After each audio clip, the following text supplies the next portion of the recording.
Hello. I'm in Assassin's Creed Black Flag, and I'm gonna get all. I'm gonna hack all the computers I can hack. Now I'm in the 15th floor right now, the COO's office. Oh, I can't get to her computer. Have I hacked this one already? I don't remember. There's 3 computers you can hack here, but there's, well, 2 of them are story related. There was the computer in the CCO's office, and then the computer here in, right here, in but yeah, you hack that. Oh, okay. Yeah, you can hack that. Oops, not what I wanted.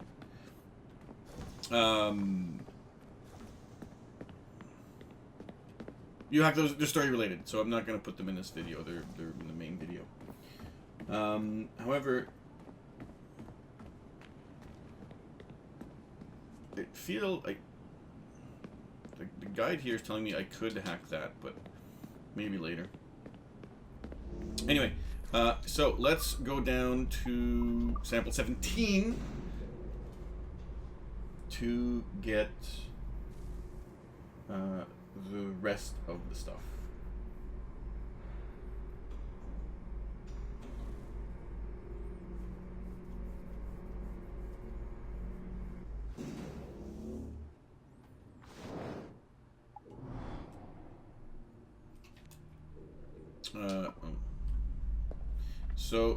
Yeah, I just checked and I was I was a little bit wrong.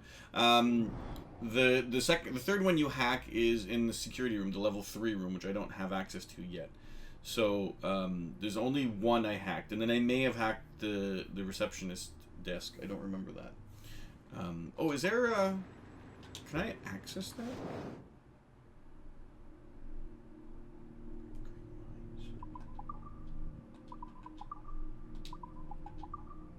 Okay, maybe I don't have it yet.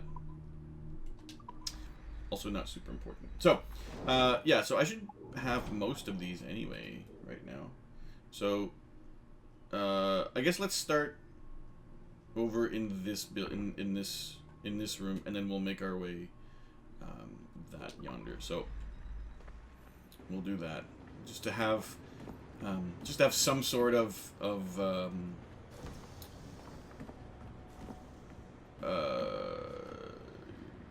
organization. There we go. So, okay, I can do that here.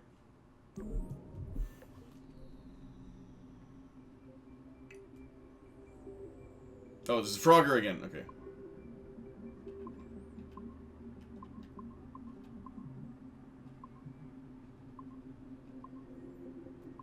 Really?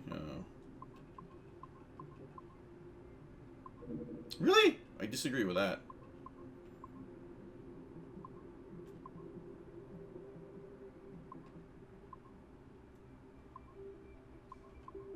Oops, that was my fault. Oh, also that one. Pat, stop being a dipshit and just win. Oh, come on. It seems a little pickier than it should be.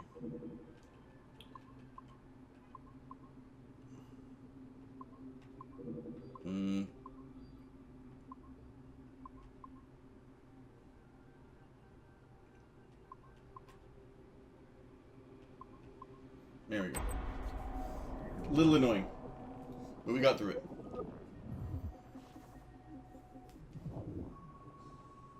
I like the sphere hacking minigame. Okay, it's been a few weeks since the last recording. Sorry about that. Of course, I guess it's just a few seconds for you. I'll leap down the playlist. Anyway, I was talking about Clay. Casmeric, subject 16. So, when I fell into a coma back in Italy and woke up in the Animus Black Room, it was so calming. It felt like I had woken up into a dream, a haze, a dream where none of this mess had ever happened. Felt like I should just be getting ready for another day of pouring drinks at bad weather, and another day of complaining about being between girlfriends and wondering what the hell to do with myself. But when I saw Clay, just sitting there, it started to come back, you know, piece by piece. And when he told me about Lucy, fuck, you know, it hurt. You know, realizing that I killed her without thinking or feeling anything. Not at the time, anyway. Well, then things just kept piling on. There were more memories of Ezio and Altair and the first civilization. And then, right before he vanished, Clay passed on his memories to me. Oh, He interesting. showed me everything he had seen and lived through, and it was brief, but overwhelming. Not really sure how to explain. He saw glimpses of Adam and Eve and their escape from slavery. He saw the beginning and the end of the war between the first Civ and humans. He saw Minerva, Juno, and Tinia trying to work out their calculations. At least that's what they called them. They had these tools, these powerful machines that could predict possible futures. So like a Not what computer? was going to happen, but what could happen. Probabilities. And, well, they spent a lot of energy trying to figure out what was the most likely scenario for the future. Theirs and ours. And in the end, I guess they figured I was their most likely candidate. Some guy named Desmond living at the beginning of the 21st century of the Common Era. But which Desmond was the right one? Because, you see, probability is a weird thing. It can branch out in so many ways. Which version of me did they need? Was it the Desmond who got married early and had a son? One who stayed single in New York? Or was it the Desmond who moved to San Francisco to be a waiter? Maybe it was the Desmond who worked at an auto body shop in Chicago, or maybe it was the me who never ran away from his parents in the first place. First Civ had countless variations to choose from, but in the end, the lucky one was me. I'm the Desmond their best calculations spit out. I'm the Desmond they left their messages for, and I guess I have to live with that honor. What an honor.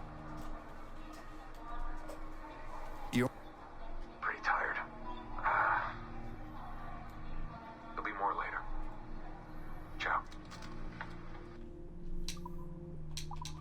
Interesting. Next one I think is just on this one. Yeah, give me a sec. Okay, what about this one? What's the hacking the way into this one here? More Frogger? Yeah, that's the one I like the least. Not because I'm bad at it, just because it's not super interesting to me. Also, I'm impatient, and that's why I keep messing up. Oof. See, I mean, I could do it in one go if I really wanted to, but I don't. That involves me being patient. That's not something I like.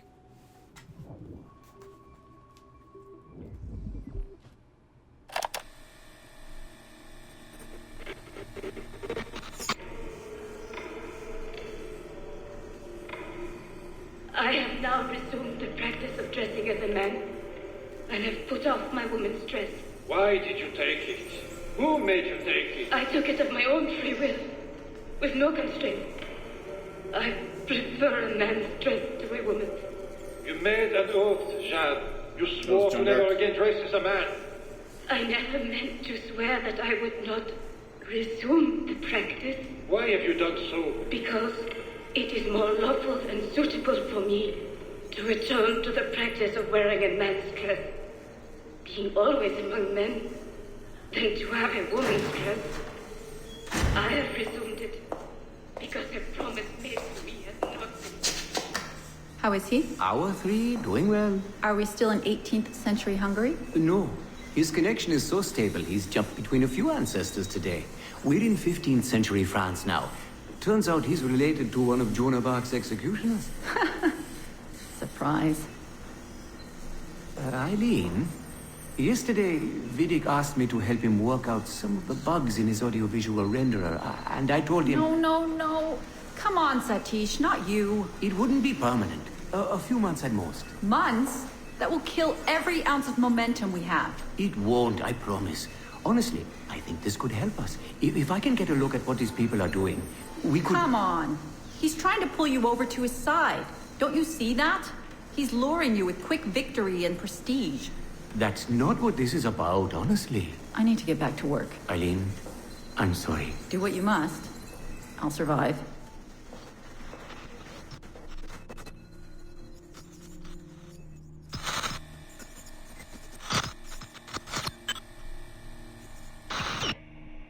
Surrogate Initiative, Test Session 32, April 2nd, 1981. Host Eileen Bach.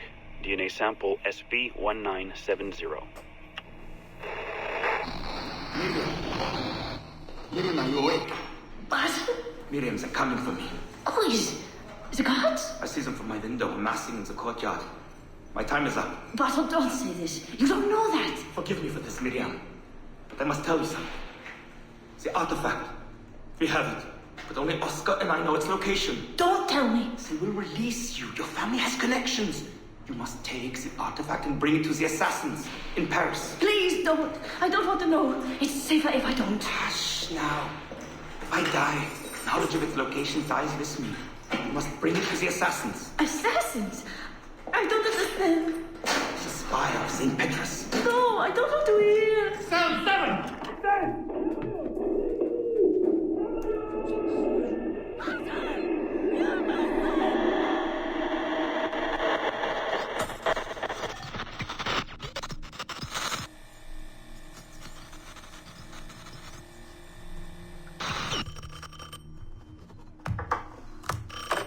Hello? Eileen, hi.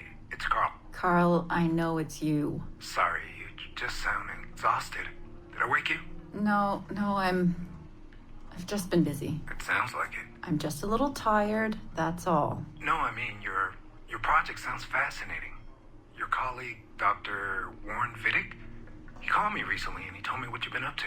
He what? Warren? Yeah, he told us about your research, memories, ancestry, all of that. He even asked if we'd be willing to come in and... No! Jesus, no! What the hell is he doing? Eileen, it's okay.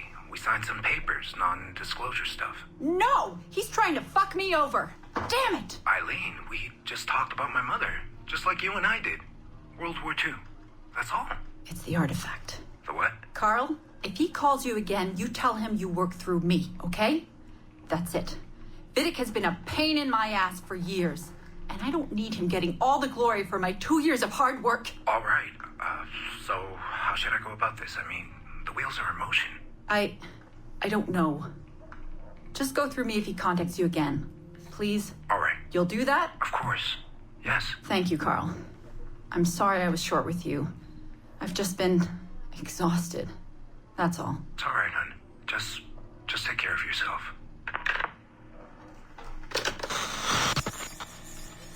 Morning, Eileen. We're almost ready. Just a few more adjustments. Okay. I had the team do some research on this artifact we've been chasing, and it appears the Third Reich actually found something matching its description sometime in 1940. Eileen, are you all right? Sorry, yeah. I'm fine. Just a little scattered. Vidic called my ex-husband last night. He wants to put him in the Animus. To find the artifact before us? Exactly. Well, it would be fast using Vidic's Animus. And maybe that would get us back to our original work. Satish, if we let that happen, then all our money dries up. Lillian is paying for us to find the artifact, not improve our methods. Do you understand? Right, of course. I'm sorry. Let's just burn those bridges when we cross them. Are we ready? Yes, just a few more adjustments, Senorian. I made a small change to the genetic input modulator. I'm hoping that buys us a few more minutes. Even a few seconds would be nice. I'm ready. All right, settle in.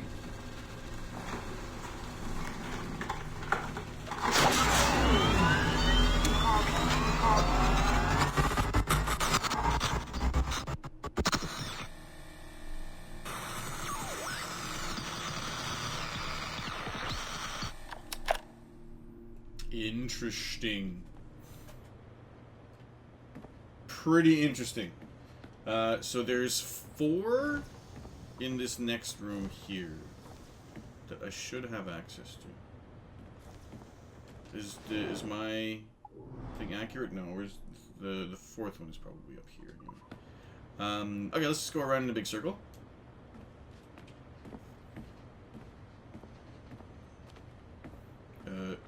Well, I guess we can't go around in a big circle. Let's go here first. Oh, and then the one... Okay, the other one is just facing the other way. Although maybe I've already hacked one of them?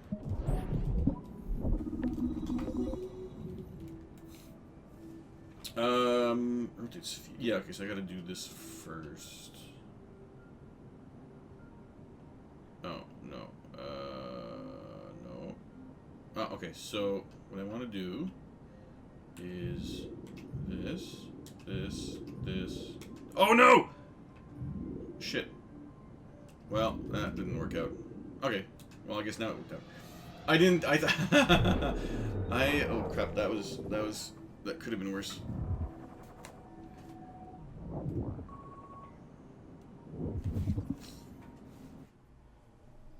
Our researchers looked into the life of Altair Ibn Lahad, hoping to find Altair. a biography that might serve as a positive role model for Abstergo's global outreach programs. Unfortunately, this renegade assassin proved to be no such thing. In much of his footage, we see a man gleefully flouting some of his culture's most entrenched taboos with an arrogance that borders on messianic. Altair, no, this is not our way. To burn a man's body is forbidden. That's from Assassin's Creed 3. Many of our researchers felt that the arguments articulated by Altair's rival, a man known as Abbas, were clearer and more cogent than any we heard from Altair.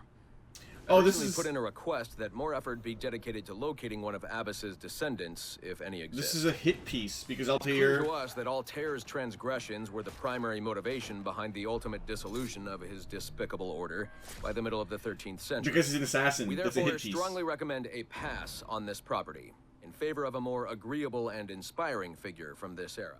Yeah, and then these guys are Templars. So Abbas was a Templar, presumably.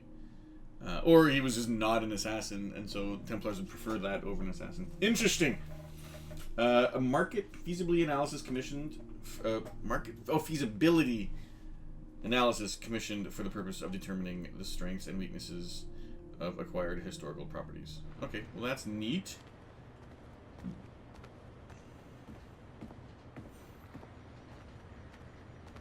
One is here. Oh, okay. If we go there... Oh, this is weird. No. No. No. Oh, this is tricky, this one. How are you supposed to get there?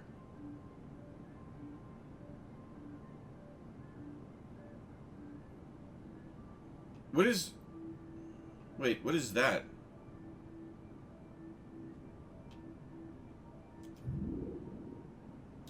Okay, well, I'm not... Oh, piss off. Not piss off. This is nice. I'm just too used to telling the game to piss off. That's actually neat. It's a teleporter. Great minds in history. One of history's most overlooked leaders, Madeleine de Lille. Yeah, this is from Liberation. She is Aveline's adoptive mother. Madeleine de Lille freed hundreds of slaves and brought them to sanctuary in a tropical haven, whose construction she oversaw personally, brutally cut down at the peak of her career by Aveline de Grandpré. The orphan she rescued from a broken home. Madeleine served as a Master Templar in the southern colonies from 1764 to 1777. Yeah. This is, I mean, I'm assuming that you've seen these in order.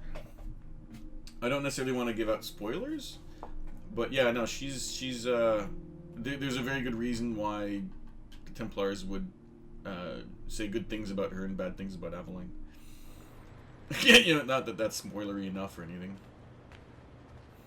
Okay, the next one is here. Where's... Oh, and then this one I probably... Oh, no, I didn't hack. Oh, I guess I found... Oh, that's weird. Okay, well, whatever.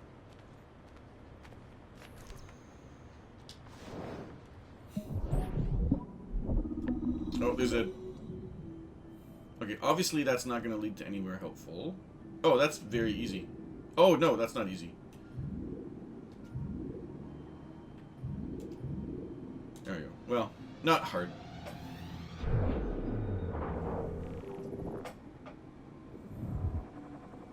This is my favorite hacking thing, because it's not necessarily... It's just fun to look around and try to figure it out in your head. Subject 17, Phase 1 report. Again, Subject 17 is Desmond from the first... the first audio log I discovered just now. Just like 3 audio logs ago. The surveillance video, possibly captured by Erudito or another group, is labeled New York, USA, I guess September 1st or January 9th, 2012 at 4:02 a.m. That doesn't line up. If you look at the top, I mean, it might line up, but if you look at the very top right, it says 31. Oh, my camera's missing it. But the very top says 31-9, so it may be... Oh, wait, there's no September 31st. No, nothing's wrong here. Nothing's right here. It says New York, USA. But the time... I guess these are just internal timestamps. The accompanying chat transcript was labeled Kidnap Data Transcript Level 3. Can someone ask Chase to make sure his men use more professional language going forward? Interface, yes. Pause, we have him. Reply scrambled, yes. Shoving him into the van as we speak. Shoving him into the van. Surveillance video, Brooklyn, USA. Same day, a little bit later. The post... Oh, this is probably...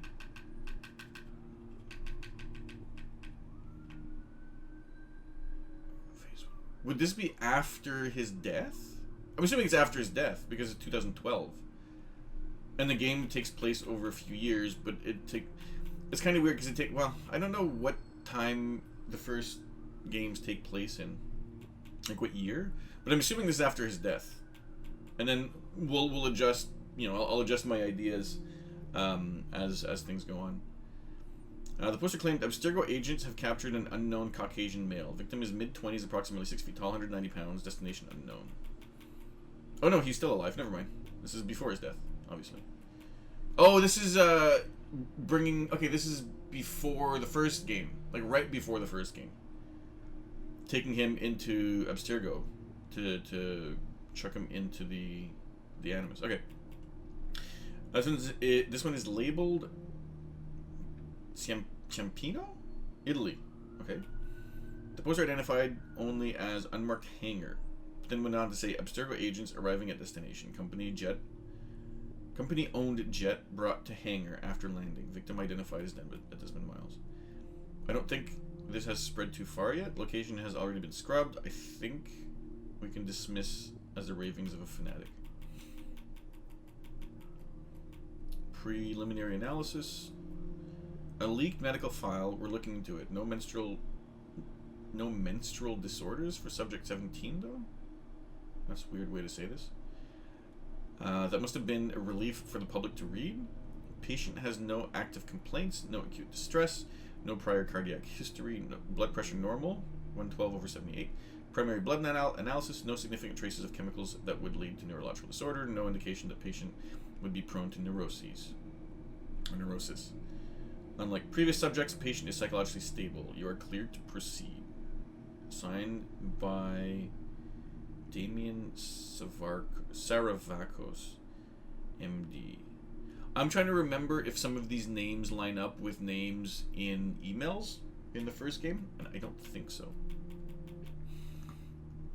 Okay, so it would be September 1st and September 3rd. I'm guessing because they probably don't want to wait 2 months to do something. A patient has no active complaints. Okay, that's just what we just read. Have you seen this man? Desmond Miles. If you have any information, contact whoever. Okay. Interesting. And then the last one is just here. The last one in this room, not the last one. Not the last one. The last one in this room. Oh, that one's weird. Oh! Oh! This is interesting.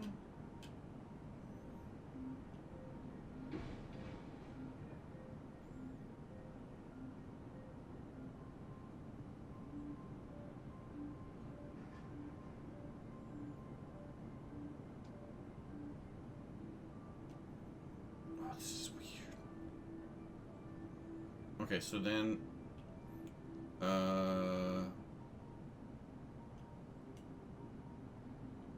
let's go here.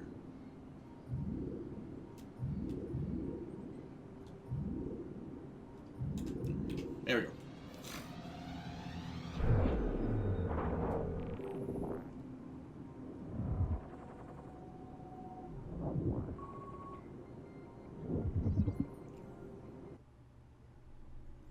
How many ants?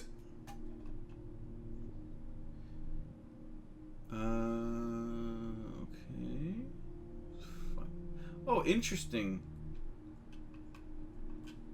The top left one is people with shields. Maybe Roman? How many ancestors do you have? How many of their secrets are locked away in your genes? And how many of their stories are you willing to share with the rest of us? Welcome to the fascinating world of genetic memory retrieval. Oh, this is like the first... This is like probably promotional material to advertise like the movies that they make. We here in Abstergo Entertainment are now poised at the precipice of an exciting new frontier, technology and science that will change the way we view the past and live the future. Is that in the employee handbook?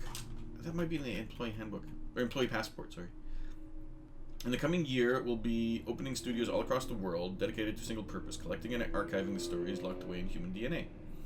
All we need, and we need your help. We're looking for courageous men and women to donate their genetic materials for our historical research teams and help us make rehistory. Donate today. Oh, that's what that little thing is. It's a holder for blood. I didn't think it was anything. I thought it was magical in itself, but it's just like a... All it does is it holds... Like it's just like a syringe, basically. Join us, Abstergo Entertainment, where the past is our playground. Okay. I'm going this way, I think, yeah. So now, yeah, okay, so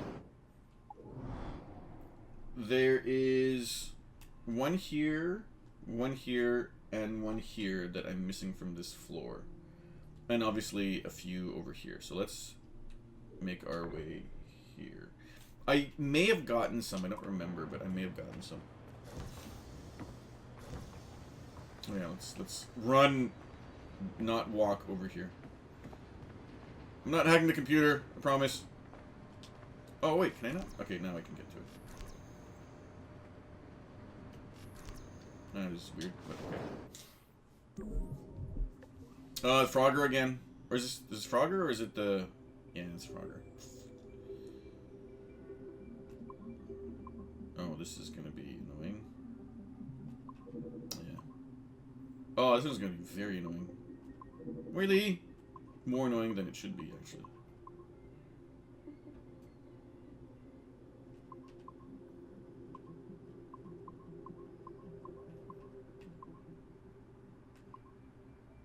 Oh, fuck my life.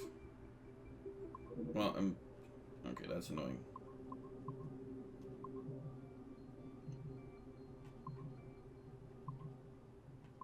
Oh, really? Okay. Again, I'm not being patient, so that's why I'm dying all the time.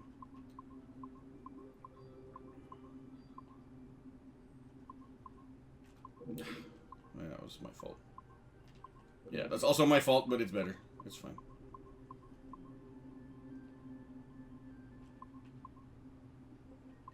Okay. No, we go down here first. There we go.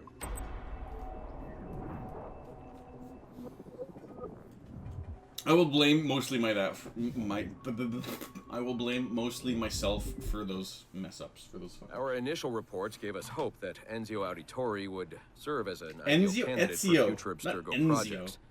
His charisma, sexual magnetism, and wry humor gave him all the qualities of a leading man. However, his corruption by the Assassin Order robbed him of these qualities as he fell deeper and deeper into a spiral of revenge. Enzio was frequently known to articulate a passive acceptance of evil. He was also a man of ugly contradictions, one who preached free thought, yet traveled well beyond his home country to proselytize his corrupted creed. Just as he's doing here with this impressionable Chinese girl. Notice, too, that in his gestures and bearing, there is still something of the old lecher in him. Oh! Enzio's entire personality is built around pure demagoguery, claiming his philosophy is about love when violence and coercion are his primary means of tackling problems. We have therefore come to the conclusion that Enzio Auditore da Firenze would be a risky character to develop. Is that, market feasibility analysis for, okay. That was from, was it Chronicles? Assassin's Creed Chronicles? I'm not gonna get that, because I think it was well, let's check. It wasn't a, it was either on mobile? Was it Chronicles?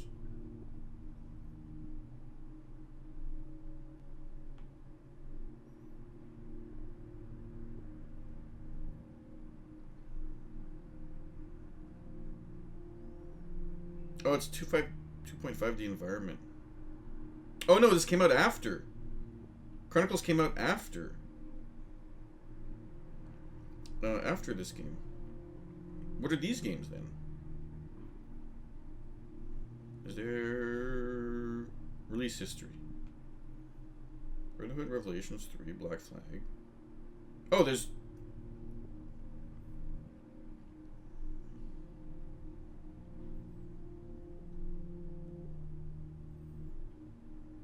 Oh, there's a ton of them. Oh, is it Freedom Cry? No. Yeah, it's like Assassin's Creed. Well, I guess it would be Assassin's Creed Bloodlines. No? What would it be then? Assassin's Creed 2 Discovery?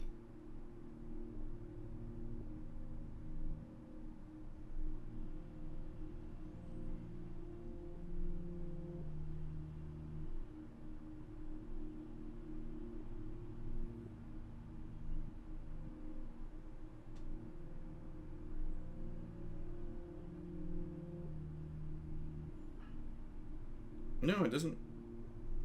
Pirates? No, it can't be that. I'm not sure where that's from.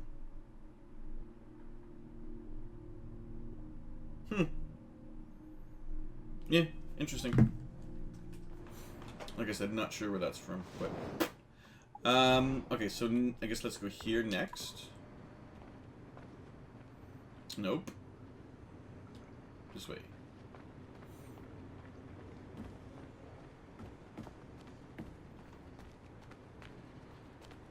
Okay, we'll do that.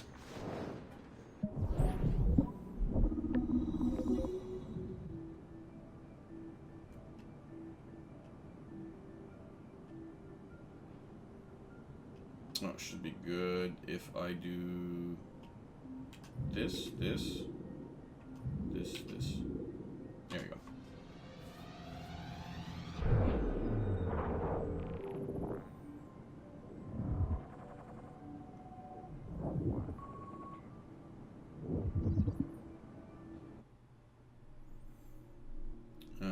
Okay, Olivier. Here's the initial presentation I received. It's a little light on facts, but these guys know what they're doing. We'll know more when they arrive on Monday. Let us know if you feel like attending. I guess this is a Bloom! That's from Watch Dogs! I mean, there is a connection between Watch Dogs and Assassin's Creed. Because Assassin's Creed computers, I think, are run in CTOS. And CTOS is the main computer system, software operating system within Watch Dogs, and Bloom is I think if I remember properly, the antagonist company or the bad guy in the Watch Dogs games. Interesting. That is a very explicit and obvious reference. I think before that it was kind of hidden, where you had to look in the computers within Assassin's Creed to find CTOS. But this is Bloom. This is just Bloom. Why now? Why wait? Why Bloom? As the world's foremost innovator of high-tech, high-performance communications and security technology, Bloom stands poised to reshape the way we think about information security architecture. Specializing in everything from mobile technology to home computing to digital imaging processors to network security systems, we take great pride in the fact that we help create most of the markets we now dominate. CTOS, see? As nowhere is our expertise more apparent than in our flagship product, CTOS, a groundbreaking proprietary security software operating system. Interesting. What is CTOS? Confidential. Privacy is security. Integral. Oh no, it's not. I'm trying to figure out if they could have made like a stupid acronym, but this is where the game would not take itself too seriously if they did try to. I'm not really good with letters, like rearranging letters. I'm good with following path, like you can see in the hacking there, but like my spatial imaging is fine, but rearranging letters. CIAAS. Asias? I don't know. Asias? Asiac? Asiac. Asiac. There you go. They could have made Asiac. Anyway. Privacy security. How did we ever do business without it? Accessible, the touch of a button, available, we're everywhere, all the time, stable, it just works. Is Todd Howard's comment, was that before or after this game? I'm not sure. I guess it would be after, because it was talking about... Was it talking about Skyrim or Fallout or 76 or... I forget. Doesn't matter. Put simply, CTOS is the most stable and user-friendly software security controller ever devised. Can Abstergo afford to pass up perfection? CTOS dream, the Bloom promise. A dozen cities, 100 major corporations, 1,000 small businesses. For almost a decade, CTOS has served its clients' needs with a track record unparalleled in the modern age. How do we do it? Durable, ultra-light, high-definition cameras, ultra-speed fiber optic networking, proprietary facial recognition software, multiple fail-safe data centers, cloud-compatible intelligence sharing, 24-hour customer support, and service. In short, we have everything Abstergo needs to protect its unique intellectual property and more. The future is in bloom. Yeah, there's not much there. This is just like puff piece. We look forward to working with you. This is just like puff piece nonsense. Okay, so in that case, let's see if we can go here first. Go this way.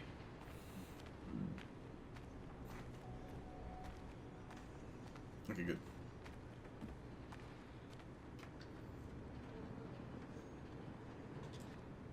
I guess we can't do this because it's already open? Or maybe I've already hacked it. I may have already hacked it. Okay, so then have I hacked this one then?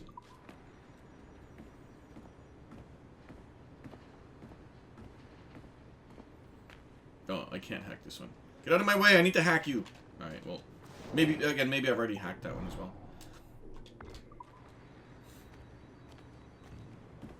And then this... Oh. I can hack it when someone's... I can hack it while someone's sitting at their computer? What is that garbage?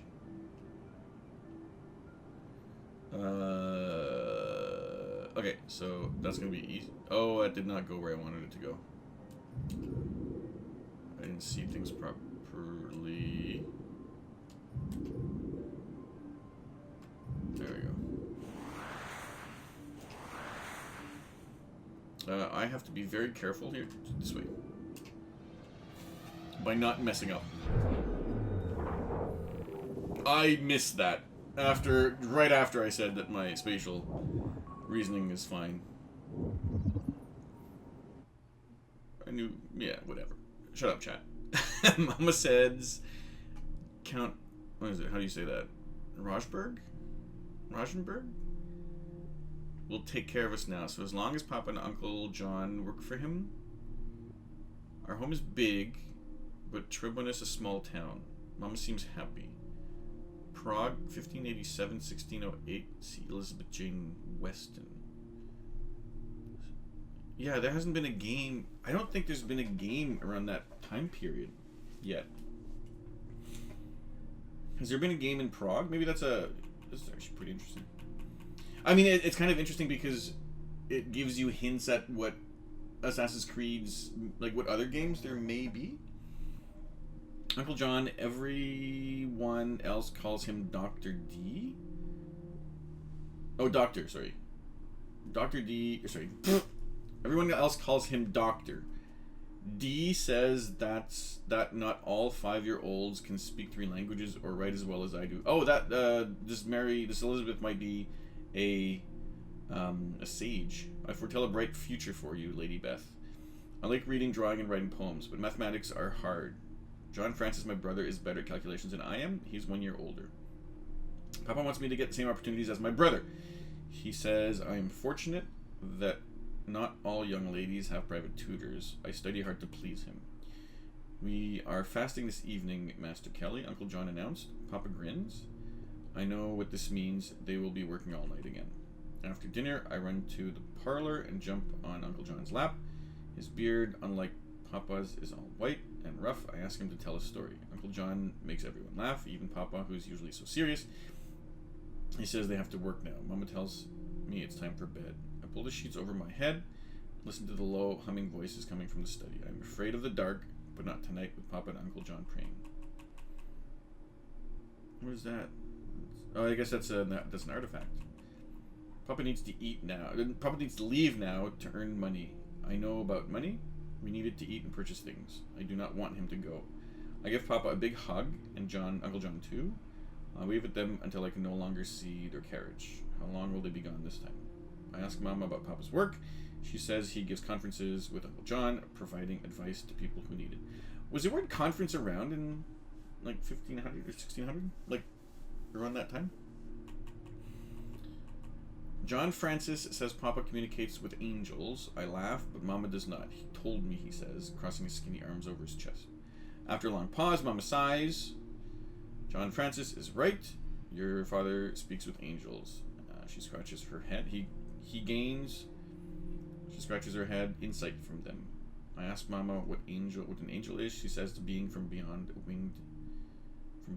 winged entity that lives with God in heaven. I do not know what that means. John Francis says only Papa can call angels. Mama nods, saying he has a rare gift. He uses a crystal ball, John Francis declares. Oh my god, this is so long. I seldom see Papa and Uncle John these days. They do not eat. They are fasting again. They spend most of their time in the study. I wake up with a start and pull the blankets to my chin. It is still dark, but I hear voices downstairs. Taking a deep breath, I sneak out of bed.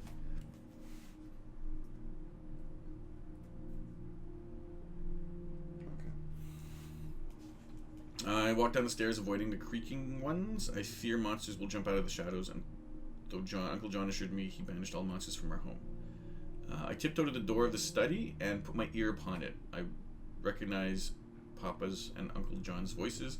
There's also another, much deeper voice within. With a loud click. They have unlocked the door. I hide behind a cabinet. Papa and Uncle come out of the study and walk away smiling.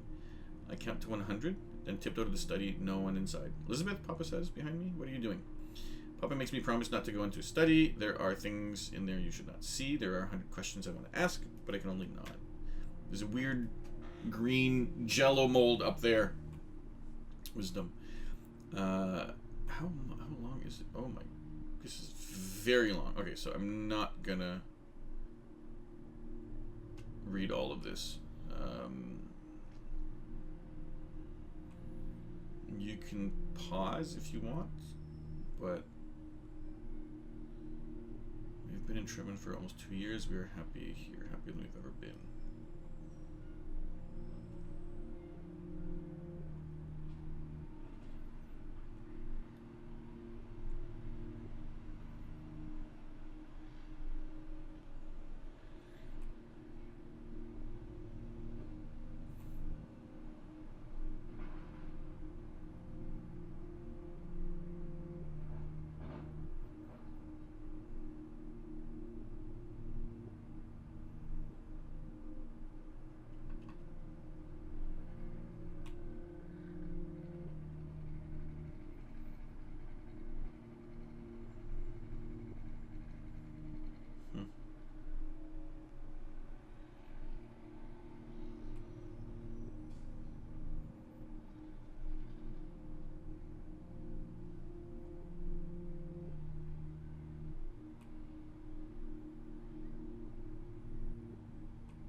Interesting. So I'll read that one off stream because that's just a really weird. Yeah, I can't get to that one because the door can't open. So I'll just skip that one and show up elsewhere. That's a very bizarre.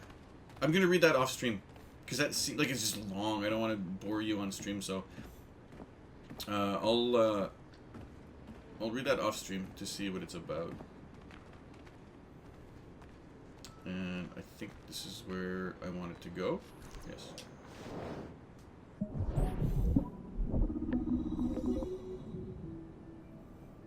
Okay, well that's that way. So what if... No, what if I do... No, that's not gonna work.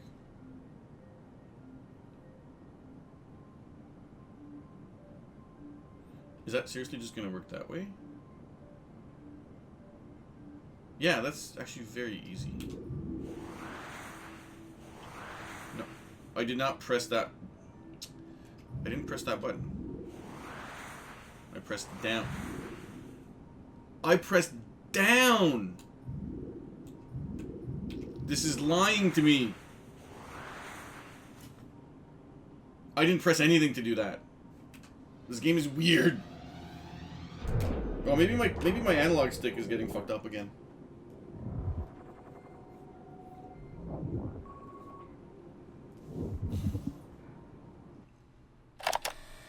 Ooh. These are interesting. These are very interesting. Surrogate Initiative, Test Session 32. January 11th, 1981. Host Eileen Bach. DNA sample SB1970.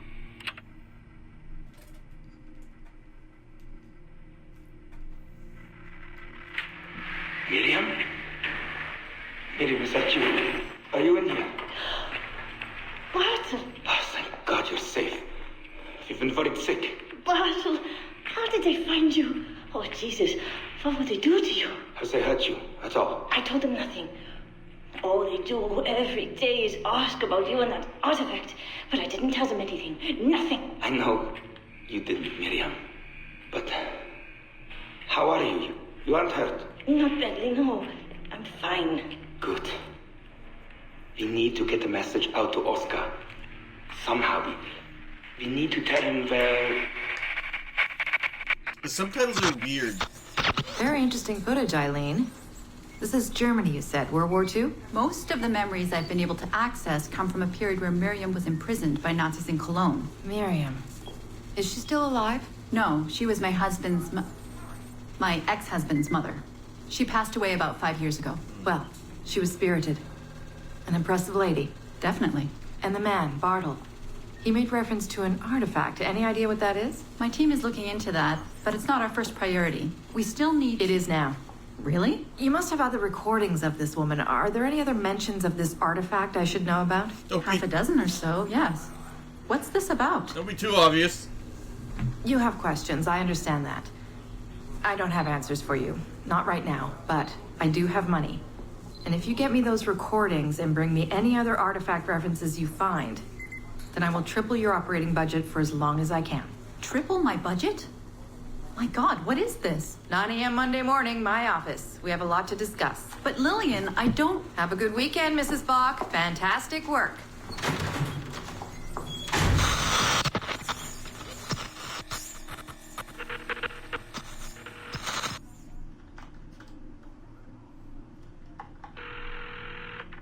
Hello, this is Carl. Hi, it's Eileen. Hey, how are you? Good. Busy. Cold. The winter's been terrible. Seamus won't like that. The weather's been mild out here. Well, he's only coming for a month. He'll live. And I'll be so busy he won't have to worry about his mother bothering him. Still working 12-hour days.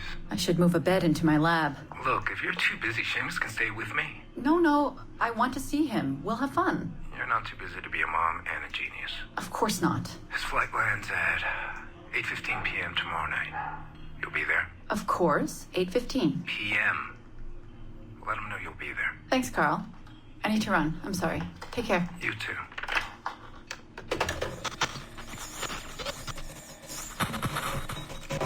Ah, Eileen. Didn't see you come in. I'm not interrupting? No, it's fine. The subject is unconscious. He's traipsing around 18th century New Orleans right now, in the memories of a woman. That must feel odd. How long has he been under? 83 minutes. Whoa. It's average.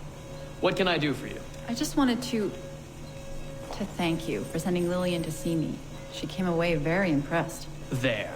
You see, all these bureaucrats need is a little glimpse of our secrets every so often. They like to feel like they're still in charge. Lillian is most definitely in charge. She just tripled my budget. Tripled? Christ, Eileen. You must have discovered who killed Kennedy. Well, she heard something on one of my tapes that interested her. Something about an artifact. Very vague, but it was enough. An artifact? What sort of artifact? Jesus, get him out of there! Get him out! Oh my god. It'll kill him! He's not decoupled! He's having a fucking seizure! Power down! Now! Heart rate 170! Power down! Now!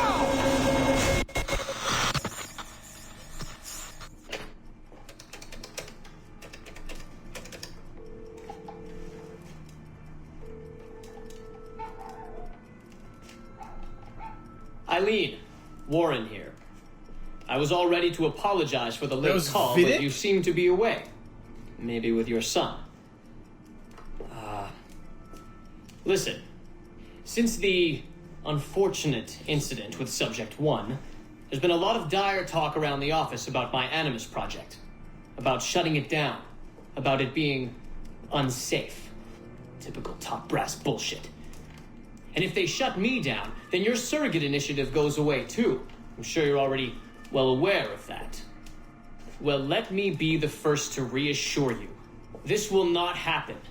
I will not let them take this from me. From us. I will not let one death, of an undiagnosed epileptic, I should add. I will not let this destroy the decades of incredible research done by our predecessors. And the 5 years I've spent perfecting the Animus. There's still more work to be done. And countless rewards to be reaped. So I wanted you to be the first to know. I have decided to volunteer myself as my second subject. I am convinced that the Animus is perfectly safe, provided I stay within the boundaries of my own ancestral bloodline. Next week I plan to prove this by staying a full 4 hours in the Animus. I would be grateful if you and your team would monitor my progress. And after this necessary but ridiculous proof of concept, I give you my word that I will work closely with you to solve your outstanding problems. Your surrogate initiative is a bold idea, and I do believe it is the future of the Animus project. But while we have the Animus itself, I do not want to waste precious opportunities to prove its safety. I'll see you in the office on Monday. Goodbye. So, one thing is, I didn't know that dude was Vidic.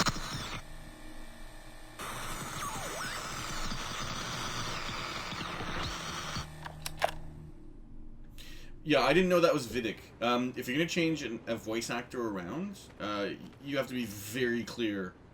Hey, this is the new Vidic. Like, I don't want to like listen to the other audio logs again, but might have to get the full effect. It's not 30 degrees at one end of the building and 5. Here? Yeah, okay. Here you go. Here.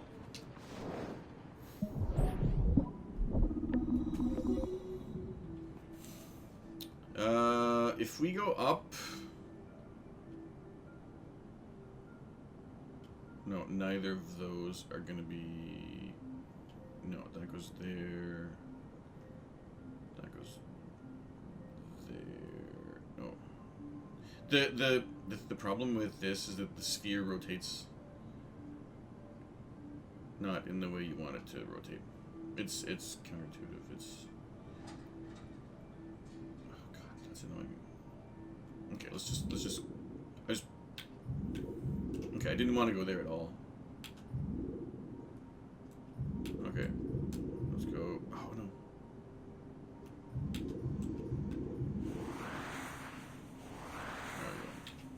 That was just weird. That's not my controller. That was just the game not doing exactly what I wanted to do. But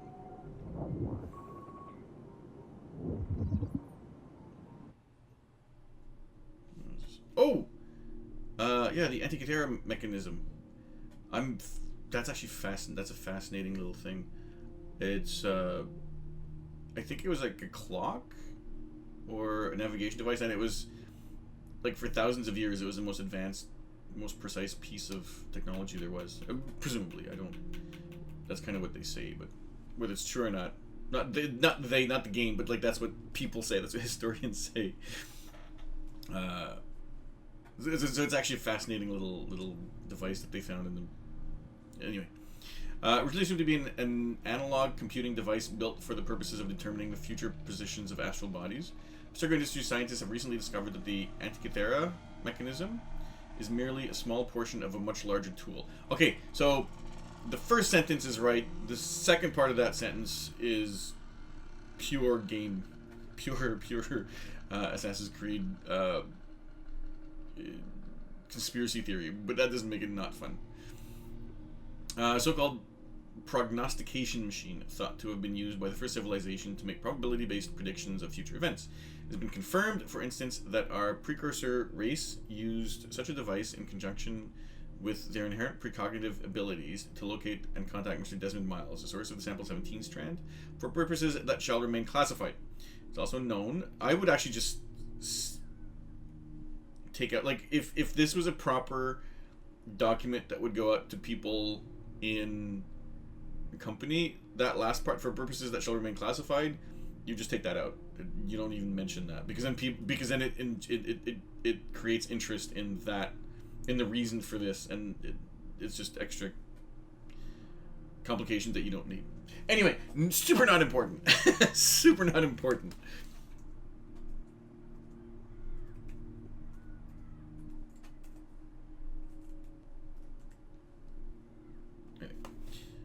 Yeah, super not important.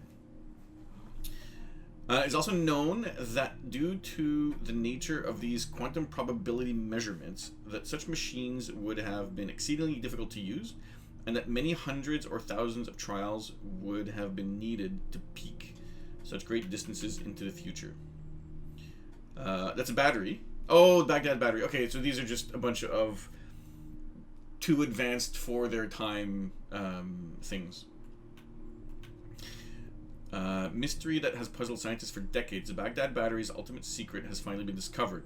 This year, researchers at Abstergo Industries determined that these batteries contained at one time a synthetic precursor element capable of producing power by harnessing energy generated by the passage of time. What the frick? What? How does that...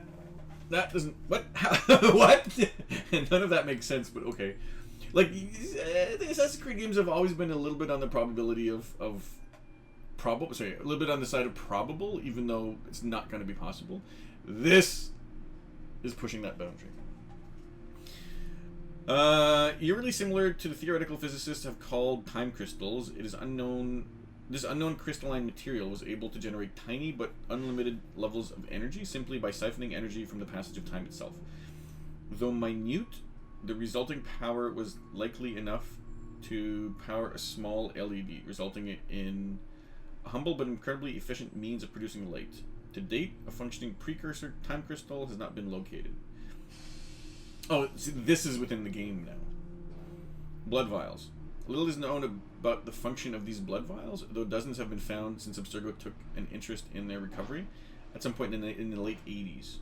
To date, only 3 have been found with their original contents intact, and of these, only 1 contained a confirmed sample of precursor DNA. Abstergo Industries executives have expressed a particular interest in locating more precursor DNA and, if possible, samples of our so-called mitochondrial Eve. As Farfetch'd should have a dash in between Farfetch'd, but anyway, as far-fetched as this sounds, please take special care to identify any files you might stumble upon in memory replay. Unfortunately, as the average half-life of DNA is a mere 500 years, any sample old enough to belong to either source 80,000 years or more will have degraded well beyond usefulness. We suspect it would require a minimum of over 250 similarly preserved samples and a hell of a lot of luck to sequence an entire precursor genome, though the true figure is probably closer to 500. And then what is this? Oh, that thing is in a skull? Oh, is it a crystal skull? These ancient tools have been found on a few separate occasions at alleged precursor sites throughout the world. All are communication devices to some degree, although 3 distinct varieties have been discovered so far. The first crystal skulls worked much like the mobile telephony device we use today. These allowed multi-node communication between all who possessed a working device. A second crystal skull was later discovered to have a record and playback function, meaning the user could record and send audio-visual messages to multiple parties as frequently as they saw fit. A third set of crystal skulls discovered only recently seem to have acted as passive monitoring devices, much like televisions in a multi-camera surveillance setup. As yet, these cameras on the opposite end of the setup have not been found. It is unclear why these communication devices were designed to resemble such a macabre piece of anatomy, but we have no reason to suspect that our precursor race, as intelligent as they were, didn't occasionally fall victim to gaudy fashion. Oh, these are the coins? Was this a key from Revelations? Memory seals. Yeah, there you go, the keys from Revelations. These devices, powerful in function but limited in scope, were used by the precursor first civilization to record brief memory impressions, which could then be played back or re-experienced by another user at a later date. Judging by their scarcity, fewer than 40 have been found so far, or accounted for. It appears that the seals were not wielded casually by the precursor race, but were intended for use only by the wealthiest and most powerful members of that society. To date, no seals containing recorded precursor memories have been found, and only a few have been known to contain any information whatsoever. The seals used by the assassin Altair to pass memory information to Ezio Auditore are suspected to be functional to this day, but as of this writing, their whereabouts are unknown. As a point of interest, it can be revealed that many of Abstergo's early breakthroughs in genetic memory technology came about through the close study of these artifacts, although current Animus technology is not based on their architecture. So that's interesting. So because we know exactly where their whereabouts are unknown, Ezio had them, which is kind of interesting because unless Ezio gave them to someone and then that person... No, Ezio, I think, buried them. Did he not? Like, he used them... So, that implies that... Because Altair had them. Right? And then... Because they sealed his grave, basically, right? And then was it writer explorer Niccolo Polo buried them around in Constantinople. Ezio found them, went back to Masyaf, and then I guess we don't know what happened to them after that because the game doesn't tell you what happened after that. So presumably either Abstergo doesn't have all of Ezio's memories, which would be weird because they have, like, they found Desmond, so in theory they should have all his memories, or someone took them and buried them somewhere else. I don't know what this book... Oh, the Voynich Magic! This was actually decrypted after this game was released. So it's unfortunately, if the game was remade today, this would not be in there. A fascinating puzzle as yet unsolved. We are deeply interested in finding the person or persons responsible for the creation of this magnificent and mystifying tome. All researchers assigned to European subjects living in the 15th and 16th centuries should be advised to pay special heed to any mention of this rare and valuable artifact. The recent carbon dating has given the manuscript a birth date of 1405 or thereabouts. Abstergo Industries has uncovered highly classified information that complicates his theory greatly. One subject of great interest is in this endeavor is the English philosopher Roger Bacon. Yeah, I don't think anybody knows who wrote it. That time period, I think, is correct, but it's a book on medicine and like potions and salves and how to fix things and how to cure things. It's not accurate, obviously, because it was written 600 years ago, but it's it's interesting nonetheless. There's I get he I don't know if he was Turkish, but it's an engineer of Turkish descent that was living in Edmonton, Canada, who had an interest in this type of stuff. Looked at it. Him and his son looked at it, and they kind of realized it. The writing is kind of the grammar was kind of based off of Old Turkish, or Middle Turkish, or something along that lines. And he ended up being able to decipher a couple pages, and this is a few years ago. So presumably in the past few years since I read that, the entire manuscript has been decoded. Interesting nonetheless. Not gonna say it's not interesting. Yeah, for about 500 or 600 years, it sort of. Oh, I don't think. Yeah, I think all of these. I think I can go to all of these. Has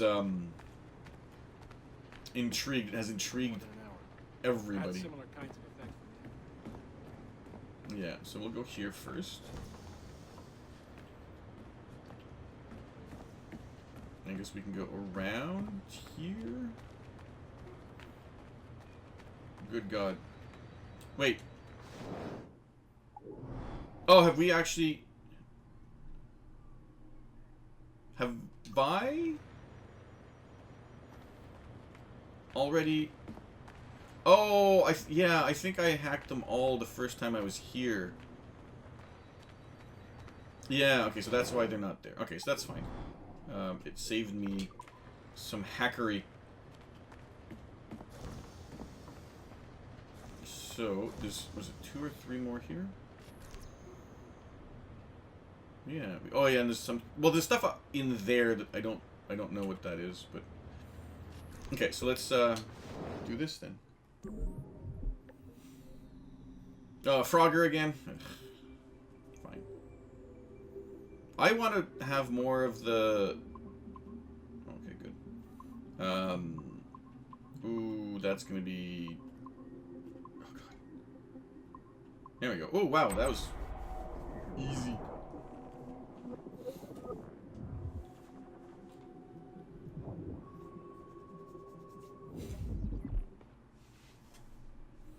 Nice. This is Kenway, the Kenway line. Subject 17 recovered media. Oh, that's Sean. That's Sean Hastings. Doesn't.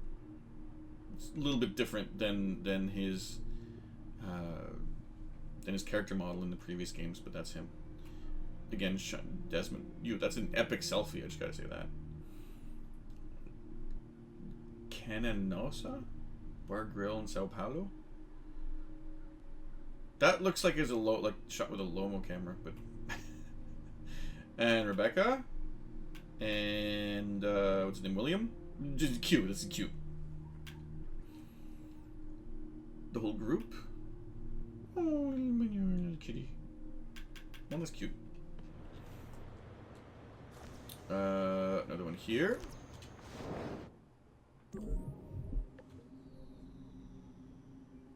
Oh, Frogger again. Really? No.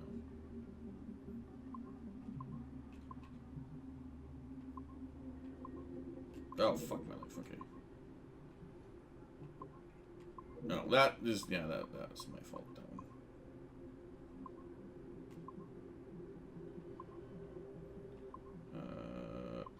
Really?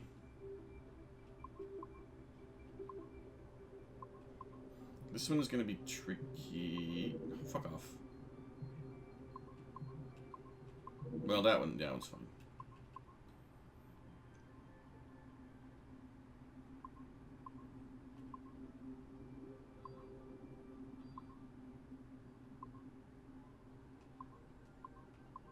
Oh, fuck. Yeah, I did not think it was going to move that fast.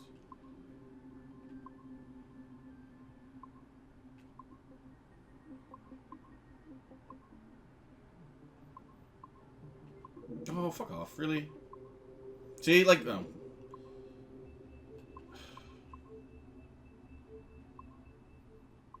No, that was my fault. No, that was also my fault, I guess.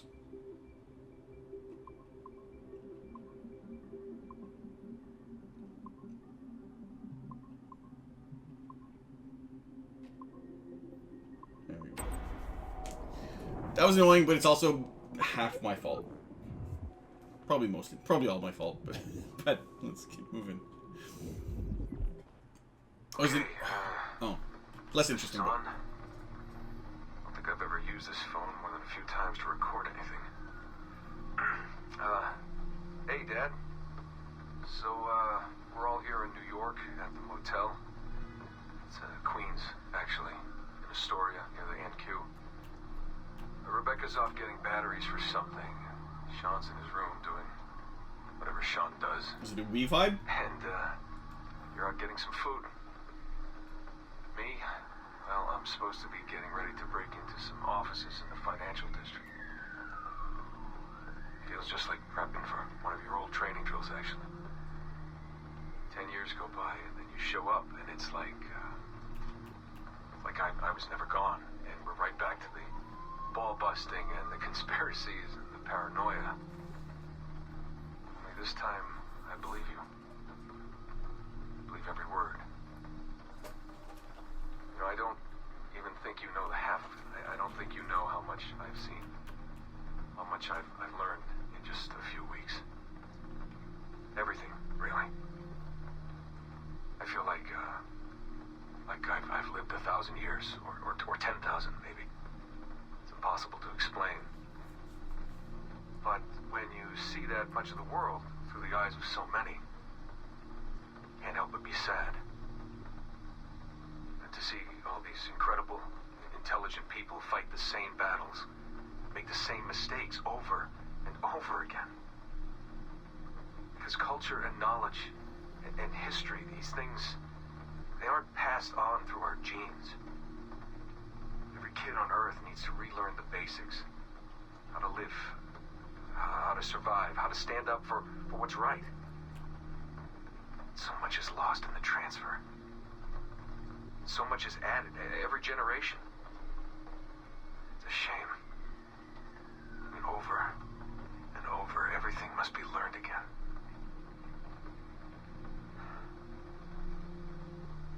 I met Clay, Dad. Clay Gesmerick, in the Animus. I knew him by his Abstergo handle, Subject 16. My predecessor. And he showed me things. He passed them to me just before he died. Or got deleted or whatever. Everything he'd learned, everything he'd seen. God, how do I talk about this? So, guess you trained him. Huh? After I left, he really looked up to you, and now that I've seen through his eyes, I think I understand why. I'm glad you had him around, even if I wasn't there. The things he showed me. Unbelievable things. And I never... Shit. Alright, back in a second. Okay. These are actually less interesting because we've heard about... we've heard from... Where's... Oh, it's here. We've heard from Desmond. Like we played Desmond for 5 games. So a little bit less interesting to hear his backstory because you've learned so much already. But like the Eileen stuff is, and the early Vidic stuff is actually really interesting, I find.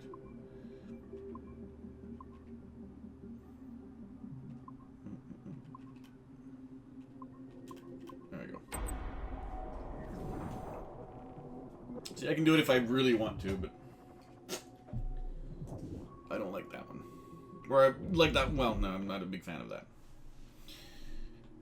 Crypto history locations. Alea ghost lights. Oh yeah, these things. Again, unexplained things that Abstergo will explain because of conspiracy. It is the opinion of the researcher that inadequate attention has been paid to to Southeast Asia, and in particular the Himalayas. Our research into first civilization people and the subtle fingerprints they have left throughout the region, the world, would benefit greatly from further investigation into this region. For example, we may find a prime example in the form of the Alea ghost lights, often reported by fishermen. The lights appear over marshes and possess the power to distract, waylay, and even compel victims to drowning, but have also proven useful as navigational aids. Gas seems too facile an explanation. Has genetic memory research yielded evidence of anything similar yet? Ghosts or gas or something else? In the Himalayas, these are said to be souls of deceased fishermen. We really don't take fishermen seriously enough, do we? How many times has a simple fisherman village yielded significant information, if not treasure? What is this? Oh, the Bermuda Triangle? Yeah. What must surely be the most intently studied region, whose very existence is routinely denied by official sources. The Devil's Triangle has been held responsible for countless vanished vessels, aircraft, and ship alike since the earliest days of sail. The region's technomnivorous tendencies have been attributed to many magnetic pull of the lost continent of Atlantis, to UFOs, and even to unnamed mysterious forces. While the area still holds much interest, and we firmly believe in the power of science over suspicion, we have been unlucky in researching this area, and can claim only to have contributed 2 small aircraft, a ship, and several $100,000 of research equipment to the hungry maw of its continued mystery. For the time being, it may be safe to pursue greater knowledge of the region through genetic memory research via the Animus program. Now, I think that it has been shown that you can take the area, like the land or the water area of a Bermuda Triangle, like how big it is. You can actually shove that anywhere on the planet, and the same thing is going to be true for anything. It's just Bermuda. It's just for some reason, the Bermuda Triangle is a bit more popular. Pyramids. Chichen Itza. One of the most popular tourist attractions in Mexico today, Chichen Itza was one of the largest cities of pre-Columbian Maya civilization. Boasting a mixed architectural styles from across the empire, it is known to include contributions from members of the first civilization believed to have fought on the front lines against a human rebellion. In particular, the technologically advanced system of caves, tunnels, and puzzles that runs underground between the Castillo Temple and the Cenote Sagrado are rich with first civilization artifacts excavated in the 18th century. A controversial dig ordered by Madeleine de Lille, these range from prophecy discs to rings and shards. Voluminous in quantity, they are minor but culturally significant artifacts which, as a collection, provide us with the best picture we have of life on Earth in the months preceding the Toba catastrophe. The site is currently under federal protection, but we are close to reaching an agreement with the Mexican government. And then Easter Island, located in the southeastern point of the Polynesian Triangle, Big Rapa is home to some 887 Moai statues created by the Rapa Nui people, one of the most isolated inhabited islands in the territory of Chile, protected in the UNESCO World Heritage Site. It has proven difficult to study closely in the century. Some records are available from the 18th century when the Rapa Nui suffered from disease communicated by European sailors. 19th and 20th century records indicate slave raids, famine, war, and deforestation. Despite this rich and perhaps tragic history, it is the Moai statues that are more heavily protected. That are most heavily protected.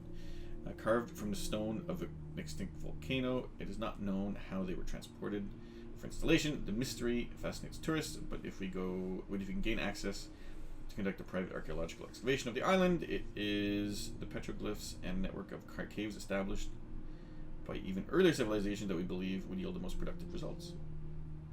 Antarctica. Lake Vostok?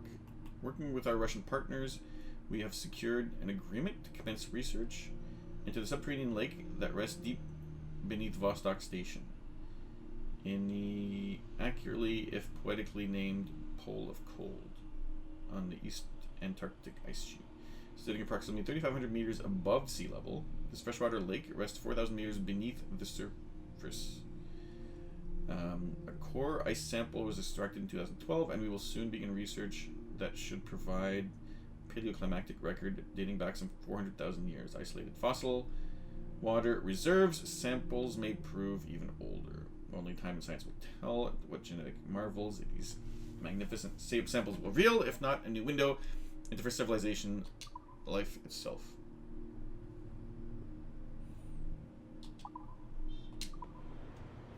So I think that's it for this area. We can go down to the lobby now. If we can actually get out of this office. There we go.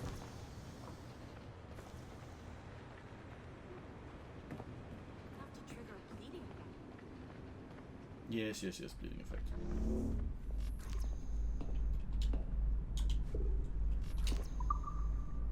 The lobby.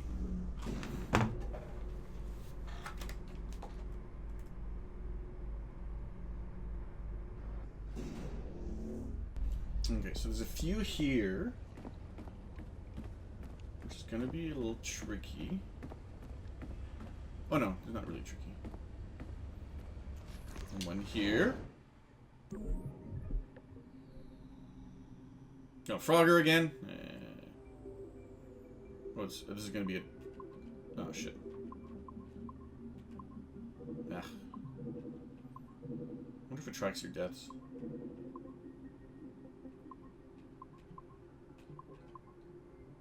Oh, fuck off.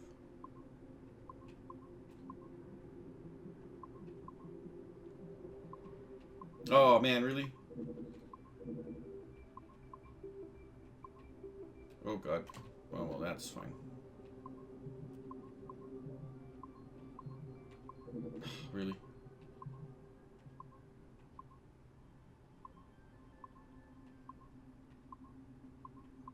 There we go.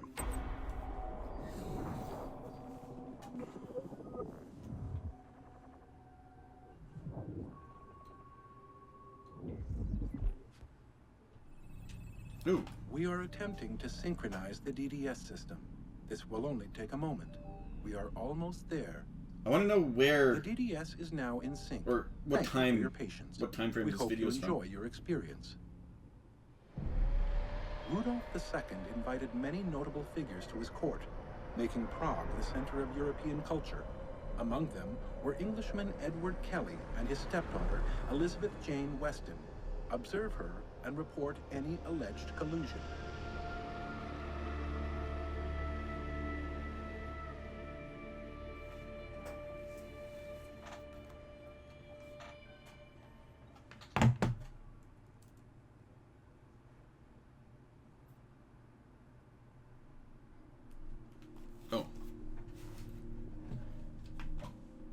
Oh, that was not super useful, but okay.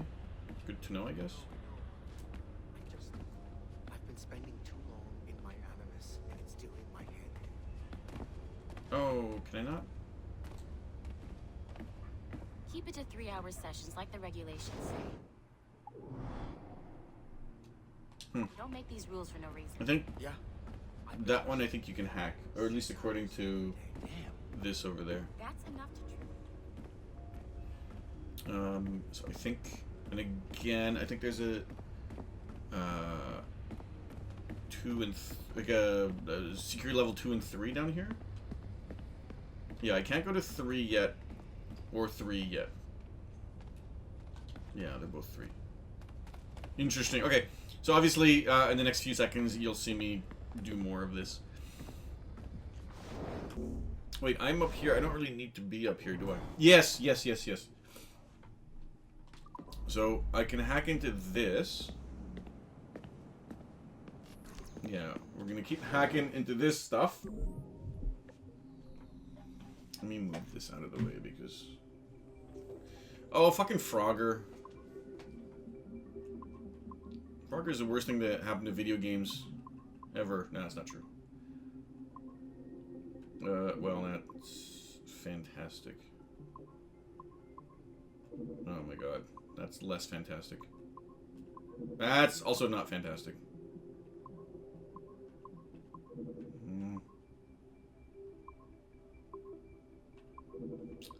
I disagree. Especially disagree on that one. Come on. Come on. Okay, we got that done.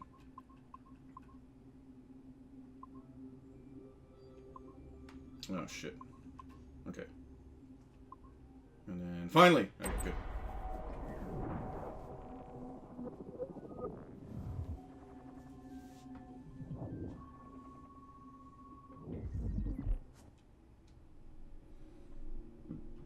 Assassin's Creed Black Flag. Oliver Bowden? This is actually the... Because this Penguin, that's an official... unless they slightly changed the icon, but that's Penguin Publishing. That's an actual publisher. Chapter 3. How long is this? This is very long. Like, I'm not going to be reading this. Holy balls, that is very long, yeah. Okay, so I'm not going to be reading this, but I will be making sure that I have all of the writing on it, just so you can read it if you want to. Here we go. Tom? That. That.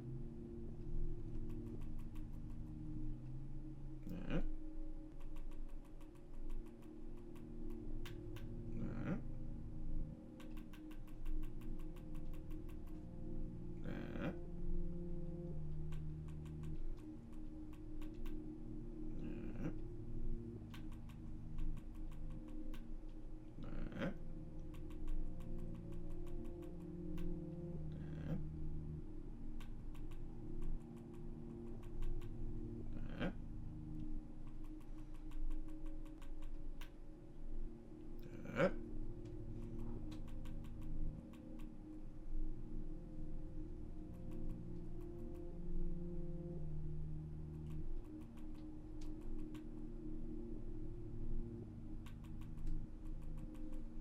Oops.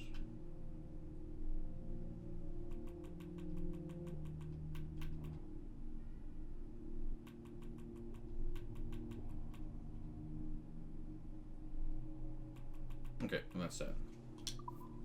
I'm not going to read that. If it's just a copy of what's in the book,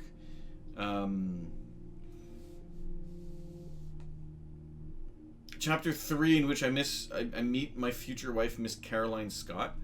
I'm not super interested in how he meets Caroline Scott. I'm not that interested in that past life. That's probably one of the weakest parts of the game. The backstory before he gets to be a pirate. It's designed to try to get you to be emotionally involved in the character, but you get to do that throughout the entire game anyway, so it's not really super important. I guess there's a payoff at the very end of the game with the daughter, but... oh fuck my life. 7302. 7203. Is it 512? Okay, so...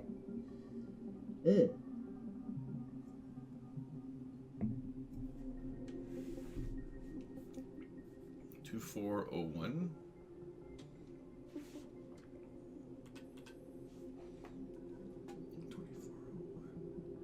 Oh fuck.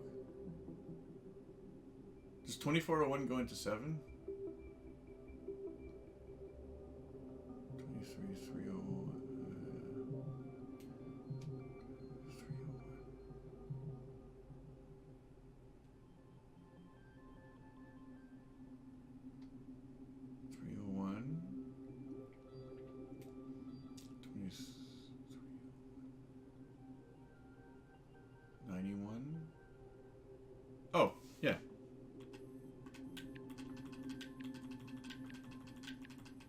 There we go.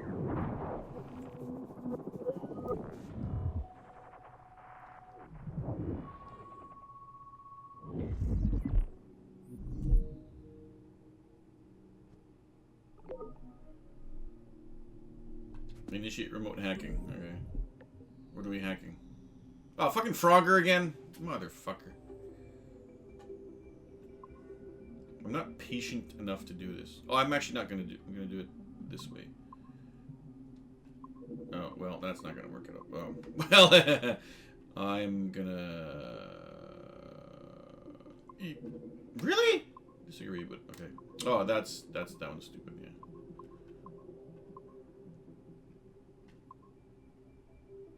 Okay, we got halfway. Let's not frick this up.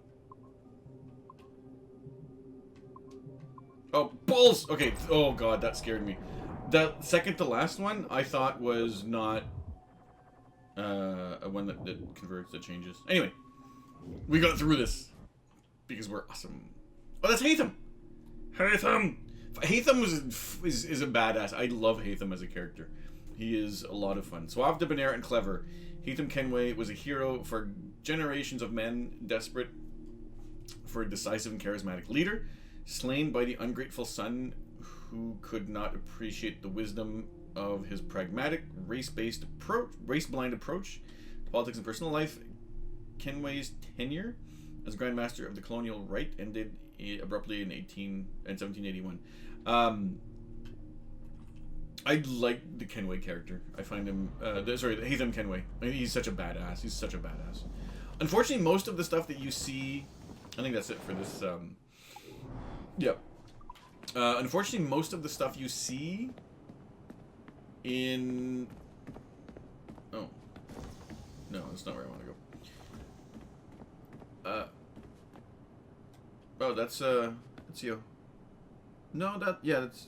Well, I would say it's Ezio, but there's a ship, and Ezio never really did ship things. I guess technically he sailed, but you never really saw...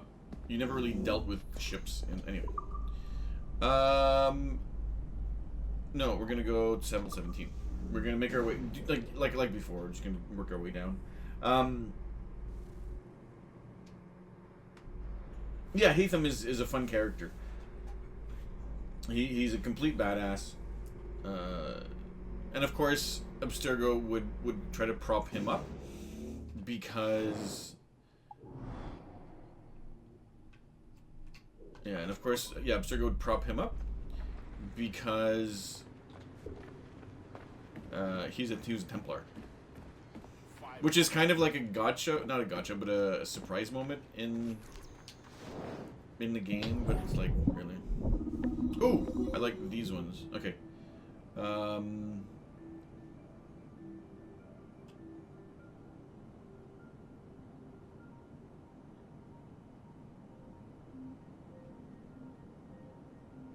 Oh, okay, so I'm not gonna go into this one. I have to get into that. That gets really weird. How do I get there?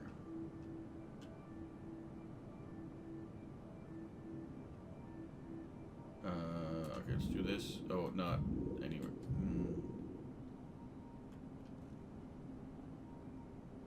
Oh, perfect. No! That's actually very annoying.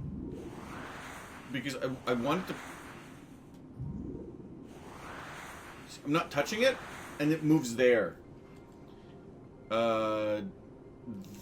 That's exceptionally annoying. Yeah, this... I don't know what's going to happen then.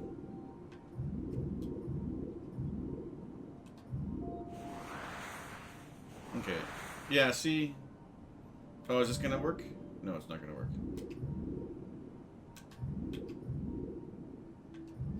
Okay, then I don't know what to do then. Because I have to come in from there. I actually can't come in from there.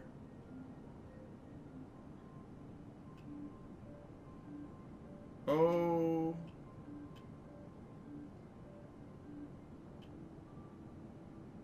How do I need to get to these things here. No, that's not what I want. Shit. Oh, I think this is where I want to be, you know. Yes, there we go.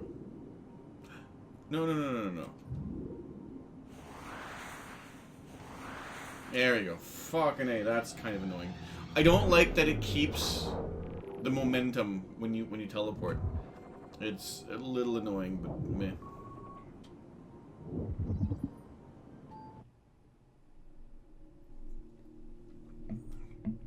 Oh, this has to be old. I mean, it has to be old. I mean, it's 2004. The game was made in, you know what I mean? Like in the game world, this is, I guess, from 2000. It's about 14 years old. It seems like it should be older. Just the bits and bobs, the computers, like the oscilloscope and the really like Moog, like early Moog looking shit that you have seems like it should be older than 2000. But computing makes mind reading possible. Abstergo Industries. Yeah, this should be. It seems like. Oh yeah, no, this is definitely older than the year 2000. S2000, I guess, is the model, right? Because then you have the MS3000 there. Classified. Animus 1.0. That looks like the first game, though. Interesting, but that can't be the same Animus as in the first game, because Abstergo has been doing shit like this since like the early 80s, evidently, apparently. Okay, well, interesting. Oops, let's do that. I have 10 more computers to hack. Are you kidding me?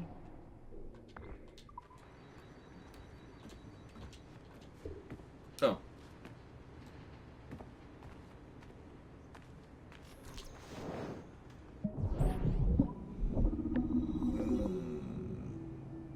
Oh, there's green?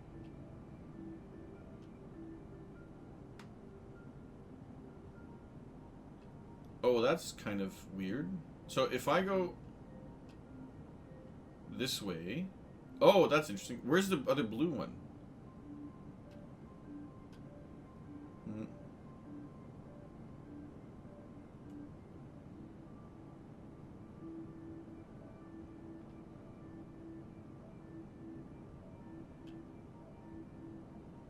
Oh, he's just gonna... Wait. That doesn't make any sense. Oh, that's tricky. So if I go there...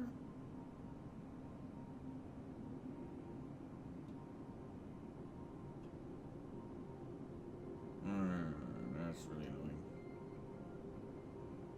Okay, let's just start. Let's see what happens.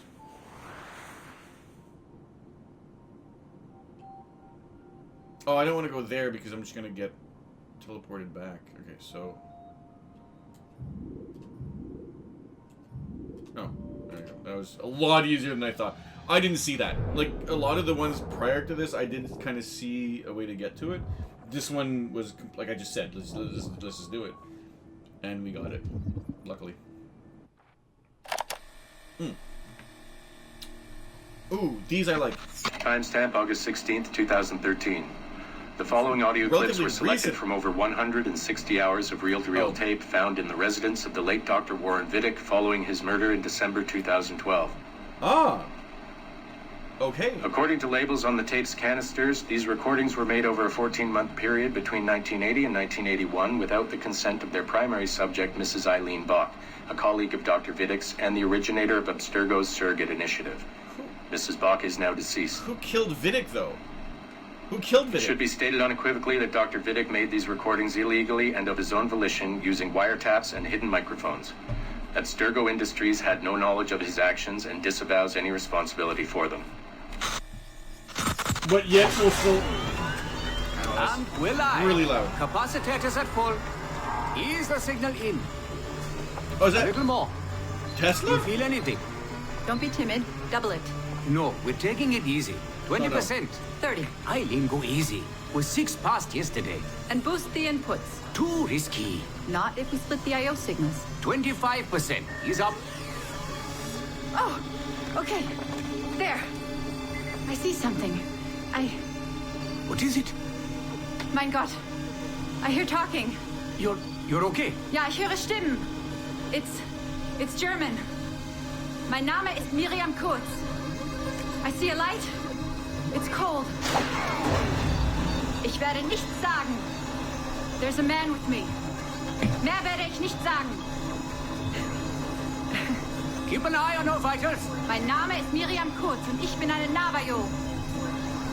Des Hitlers Zwang, der macht uns klein. Noch liegen wir in Ketten. Doch einmal werden wir wieder frei. Wir werden die Ketten schon brechen. Eileen? Denn unsere Fäuste, die sind hart, ja. Und die Messer sitzen lose. Für die Freiheit der Jugend kämpfen, Navajos. Switch off! Powering down.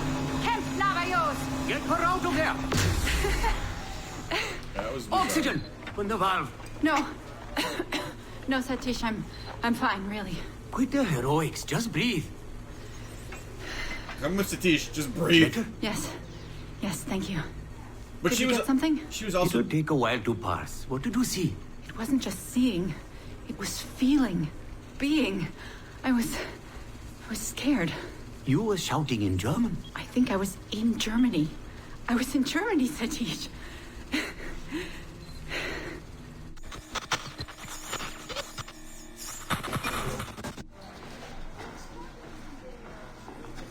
Good morning. Well rested? Exhausted.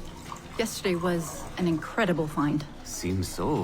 What did it feel like? It's foggy, but I relived the memories of a young German woman. Early 20s, I think. A man was interrogating me, looming over me and asking questions. He was shouting, but I was shouting back. And then this poem just came out, like a chant. Fascinating. I'm eager for you to hear the tape. Is it ready? Yes, we transliterated the data onto an audio file. It took all night to process the language. Spool it up. Of course. Have a seat. German Judging took by all the night. subject matter and the setting, I'd say you landed somewhere in Germany in the 1940s, 1 or 2 generations back. During the war, I'd imagine. 1940s Germany? That would be Miriam Kurtz, my ex-husband's mother. So she's not related to you in any way? God, I hope not. I'd hate to find out my ex-husband is also my brother. Well, if it was Miriam Kurtz, then we hit a home run. You tapped into someone else's bloodline entirely. Should we celebrate? We'll listen first. Surrogate Initiative, Test Session 23, July 29th, 1980. Host Eileen Bach, DNA sample SB1970. It's a little garbled at first. This is you settling into the memory. Your name, say it. My name is Miriam Kurtz. Louder. My name is Miriam Kurtz, and I am Navajo. Where did you last see the artifact?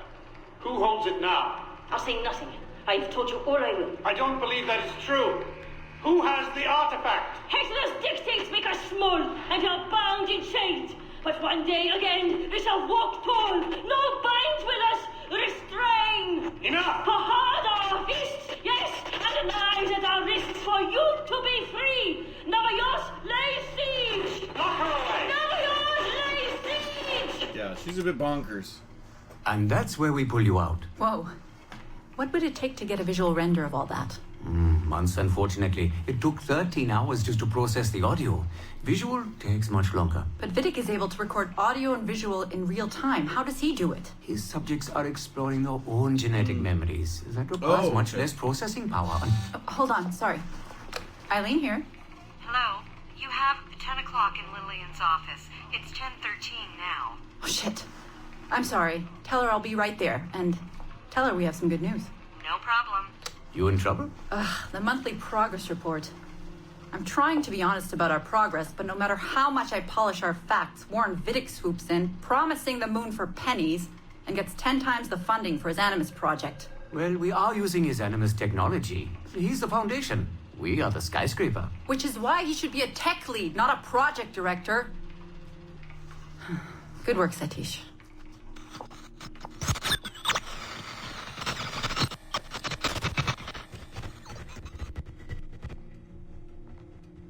It's incredible footage, really. Clear and vivid. And the subject was synced for a full 62 minutes. Oh, this is Vidic. Came out speaking French after his last session. This is Vidic. Passably fluent. And with full recall of everything he'd gone through. Sorry I'm late. I was reviewing some data. It's fine. Warren was just telling me about his first subject, Mr. No names. Call him Subject 1. Confidentiality. Subject 1 was How about him, you, I think. Eileen? It was him, I think. What's your good news? Well, we did it. We synced with an unembedded memory outside the bloodline. That's a first. Really? Satish was able to process the audio today. A short clip. You can hear it for yourself. Only audio? No real-time memory feeds like Vidic has? Well, that's the difficulty with surrogate genetic memory data. Because I'm viewing memories not embedded in my own DNA, we can't rely on my cognitive faculties to help me process the signal. All we can do is record the raw data and transliterate it later. Hold on. You're running this experiment on yourself? I am. It's going well. I don't like the sound of that. Look, the sample I'm using, the DNA comes from my own son. It's safer this way. Ah, good thinking. 50% of my son's DNA is also mine, which reduces the danger by a huge margin. Meaning, I can now explore the memories of people who aren't directly related to me on his father's side. But for brief periods of time, I imagine. Right. Just a minute or two so far, but we're getting there. Come by the lab and listen for yourself. I will, when I have a moment. Unfortunately, work beckons. Ladies?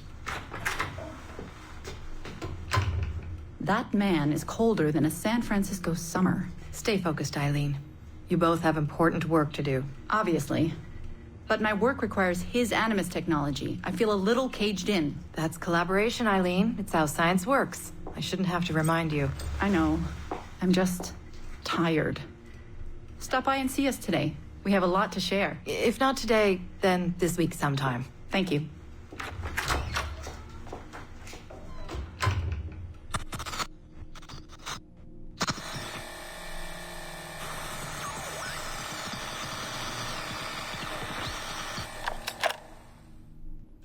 San Francisco. I understand what she meant, but San Francisco summer is not a really good analogy.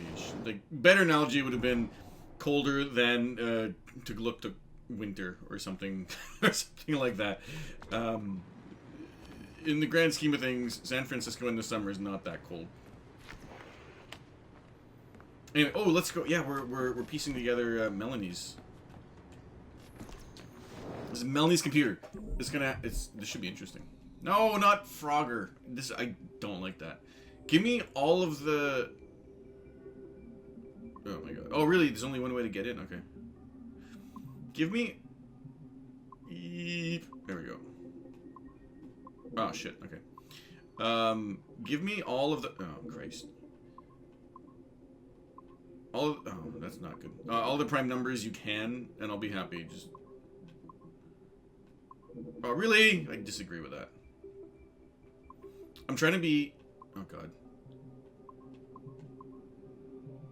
Okay. I'm trying to be... Oh, God, that was close. I'm trying to be as quick as possible. I'm not going to be... I'm not going to say I'm going to be impatient. I'm just going to say I'm going to be quick. I'm trying to be quick. Initial reports on Aveline de Grand Prix led us to believe she would be too controversial and impulsive to appeal to a wide audience. Teenage memories show her brainwashed and trained to kill political foes of her highly unstable mentor, Agate. Additionally, Aveline spent a disappointing amount of time in the Louisiana Bayou, consorting with smugglers of the lowest kind. Oh, I try never to think. That's a line from which we felt risked her appeal to our female audience, which is now approaching 50%. However, as Aveline matured, a new side emerged. A well-mannered and considerate lady of poise and compassion.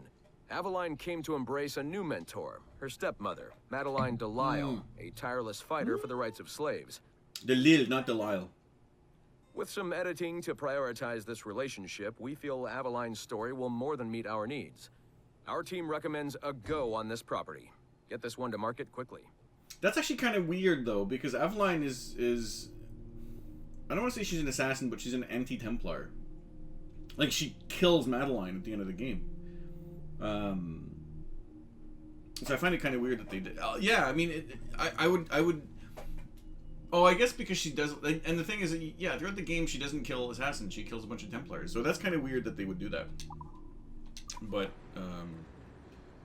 I guess in the game, they kind of point out that you're not really... okay, I guess we can go all the way over here now.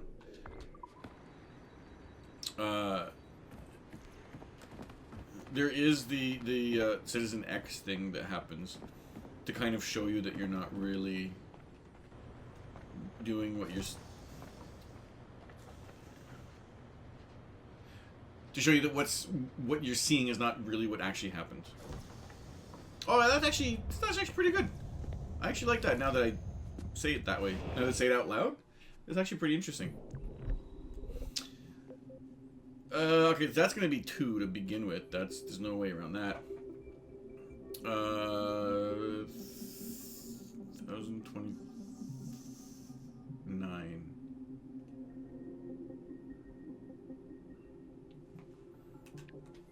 1029.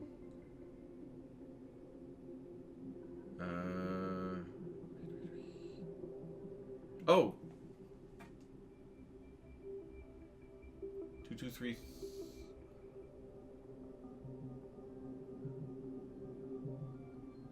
2335. No.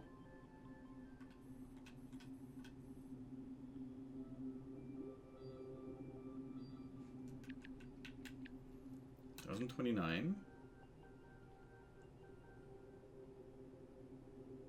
333.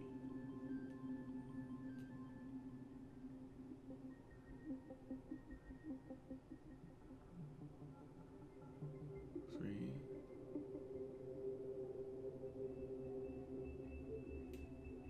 Really? That seems weird to me.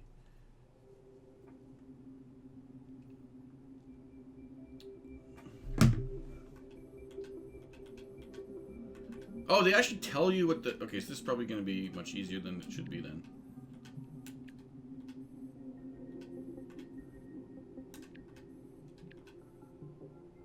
Or maybe not.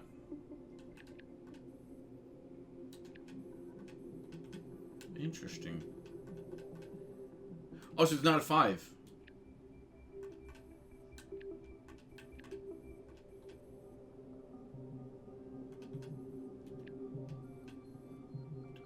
That should be... Oh, there we go. 23777? Okay, I super didn't see that. Okay. Oh, because 343... Okay, I see what I did wrong. Oh, motherfucker. Okay. Oh, there is no respite here. Ah, shit. Oh, God. Ah!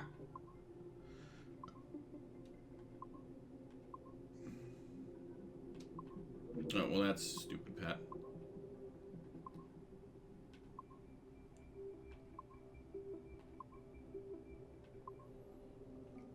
I will need to... There we go. This one.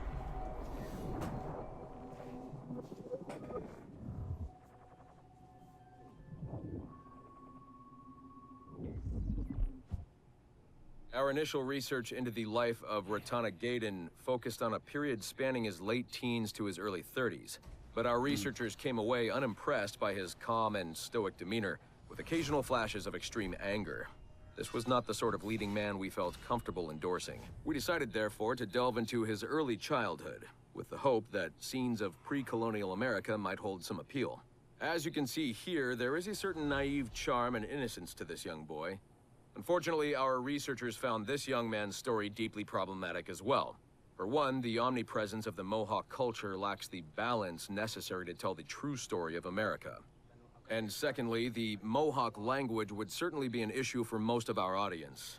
We therefore feel that although Ratana Tenkon's early life would be of some interest to our more educated viewers, it's unlikely that his story would appeal on a broader scale, being too foreign, as it were, to normal audiences. Our team recommends we pass on this property. Interesting. Okay. Next, I guess we go to the lobby. Yeah, okay. Let's go to the lobby to get ourselves a treat.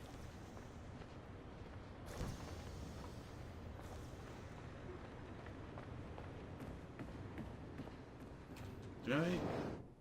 No, I probably already hacked her computer. Okay, well, anyway. Yeet. Lobby. I'm bad? What do you mean I'm bad? How's it going, man? How's it going, Frag? Yo, you're here and it's not like 3 in the morning in Egypt. Are you okay?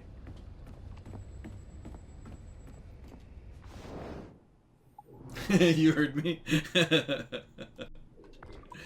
How's it going?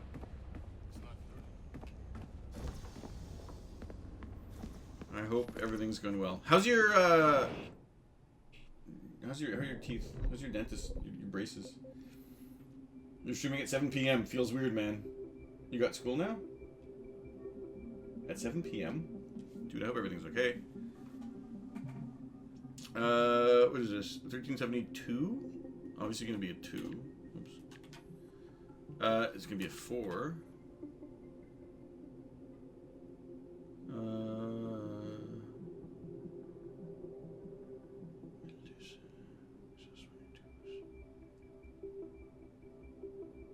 So many dues.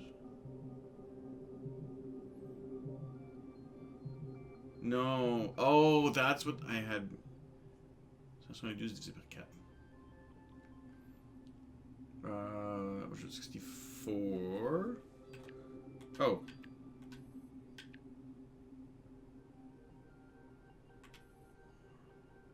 No, that's not right at all. You got school these days. Oh, okay. These days.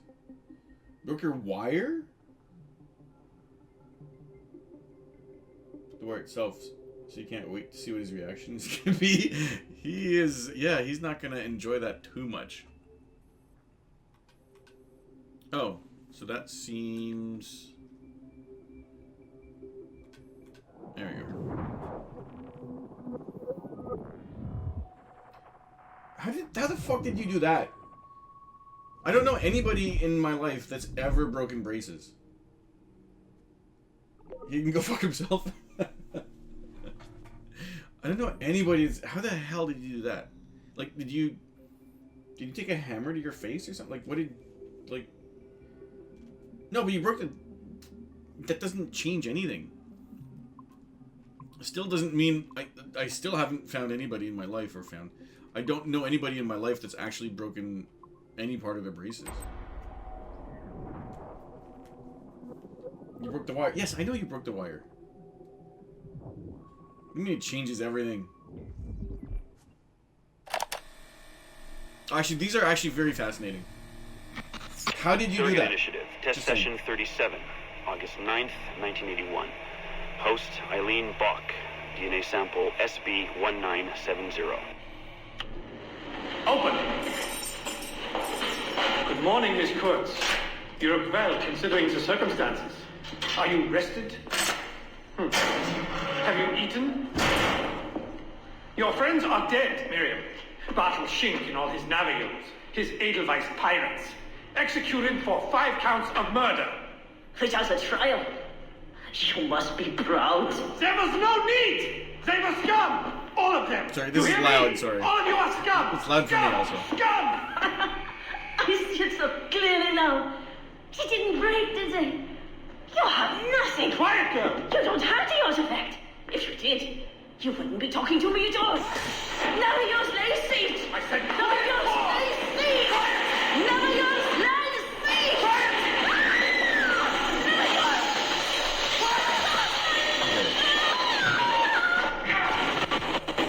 I will be... Get her out! Get her out!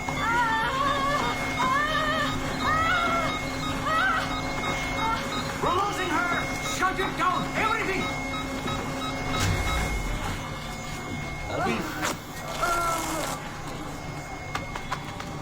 Eileen, open your eyes. Can you hear me? Eileen! Eileen! Power's off! Get the position in here! Step aside, son! Eileen, talk to me. Can you open your eyes? Clear! Oh, God. No spots!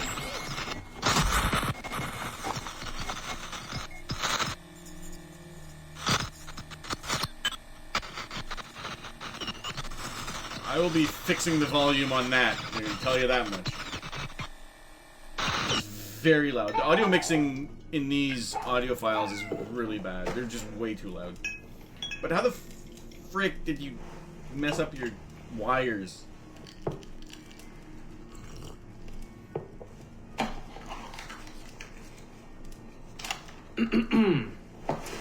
All right. Again, this is Vidic. Notes towards a speech in honor of Dr. Eileen Bach's premature retirement.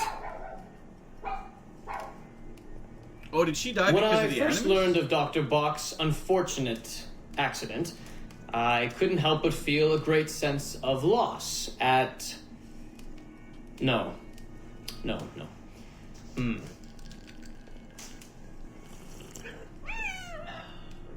You don't need all these noises in this game. Dr. Eileen Bach has and always will Not be a necessary. friend and colleague. When I first learned of her unfortunate accident, I was shocked, of course.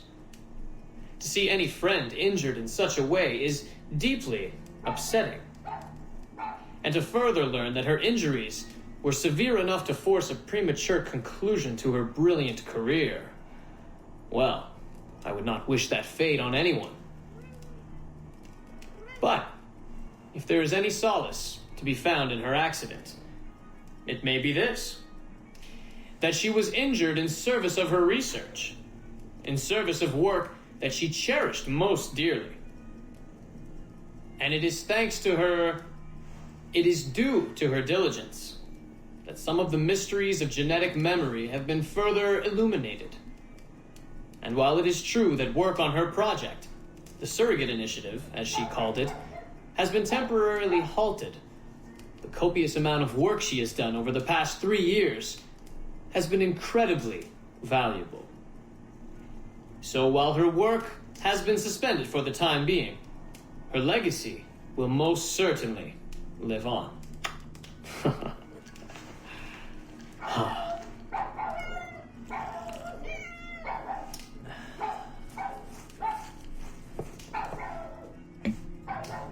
Quiet, Joan! Quiet! Where is he recording this? Like, what the fuck?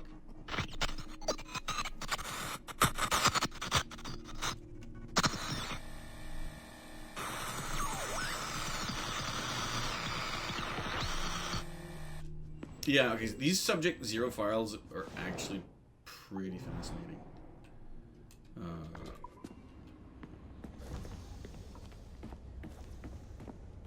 Okay, I'm just gonna stand here and hack this computer while people look at me. Don't worry about it. It's all normal. Perfectly normal. More Frogger nonsense. Alright.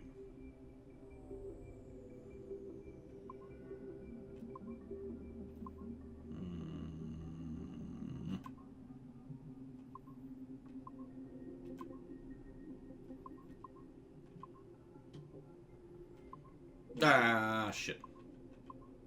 That's not good for me.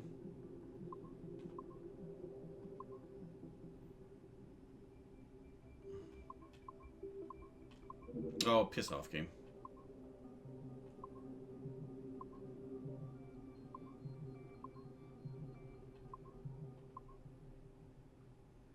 Shit. Yeah, that's fine. Ugh. I don't like any of this. Oh, no. I disagree. That's my fault. I'm just getting impatient now. Yeah.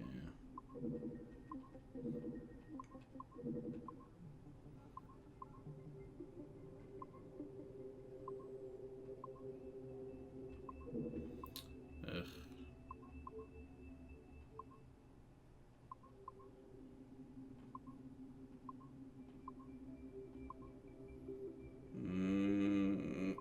Oh god damn, that was weird. That was close.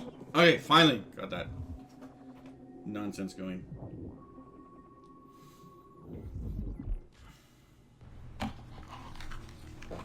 Subject 1, that's Vidic.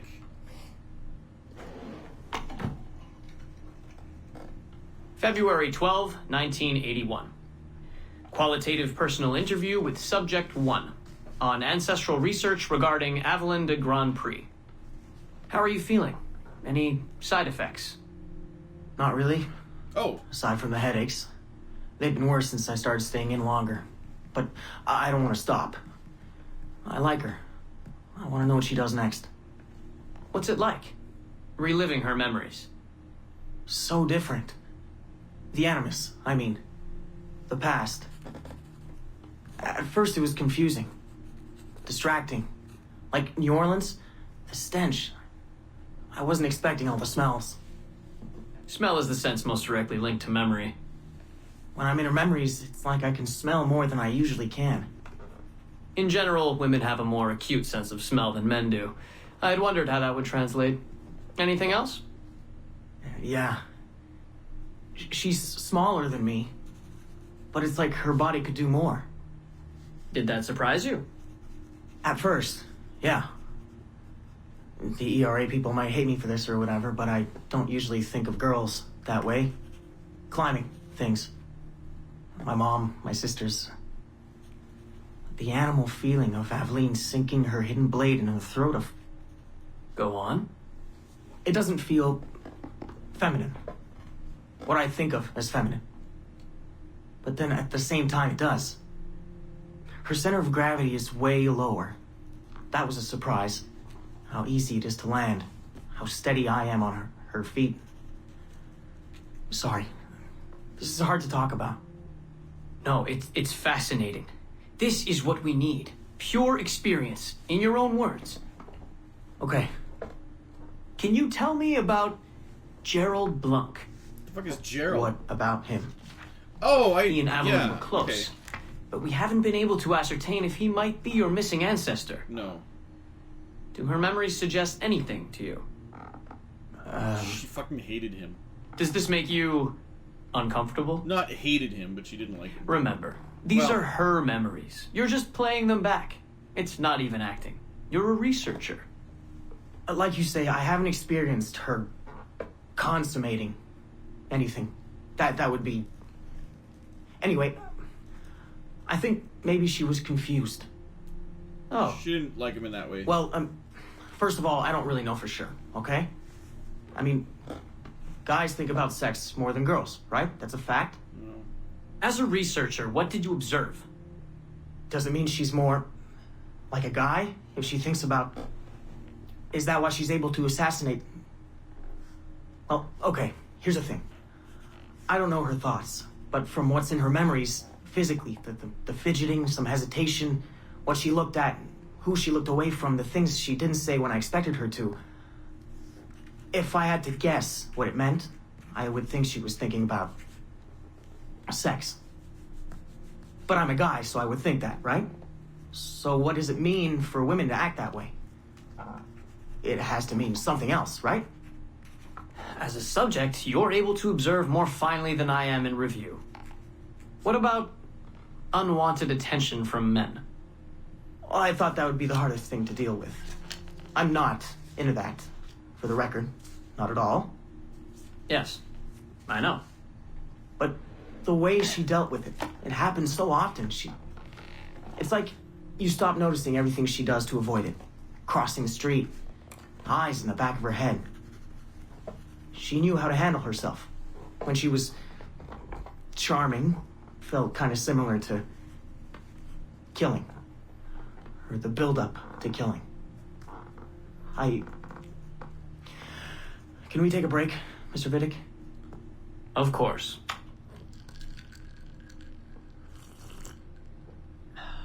We're ready to go on? Yes.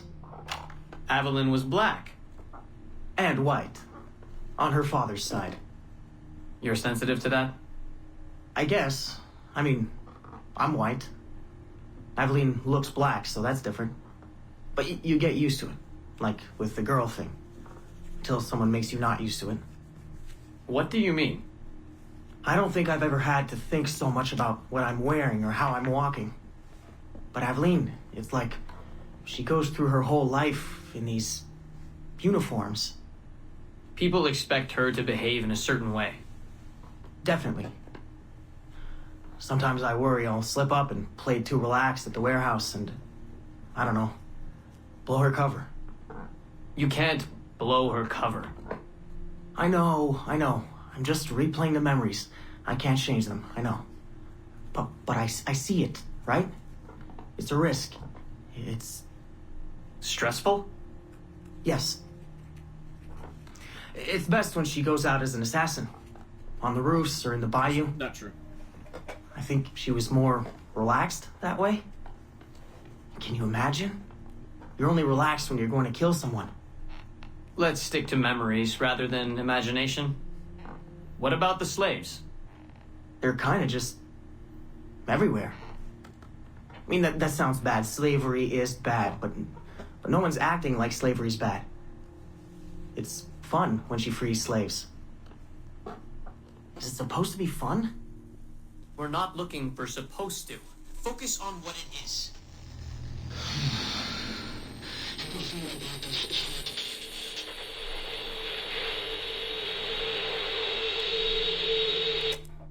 Not as interesting as the Subject Zero stuff, but we'll keep moving on.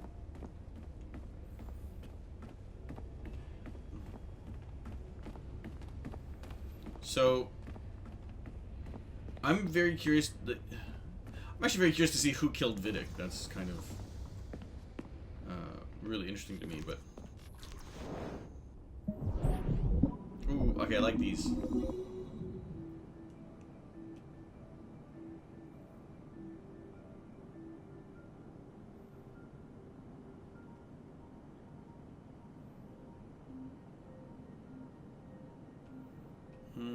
Whoops. No, I have to finish on that.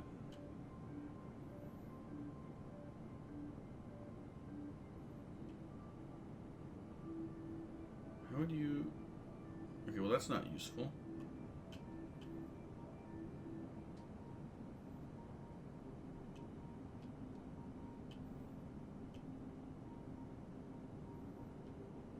I don't like that.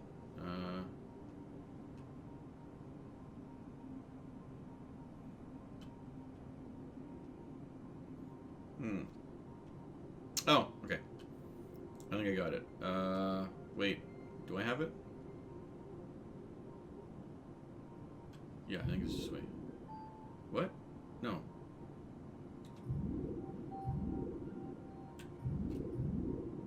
Shit, not what I wanted.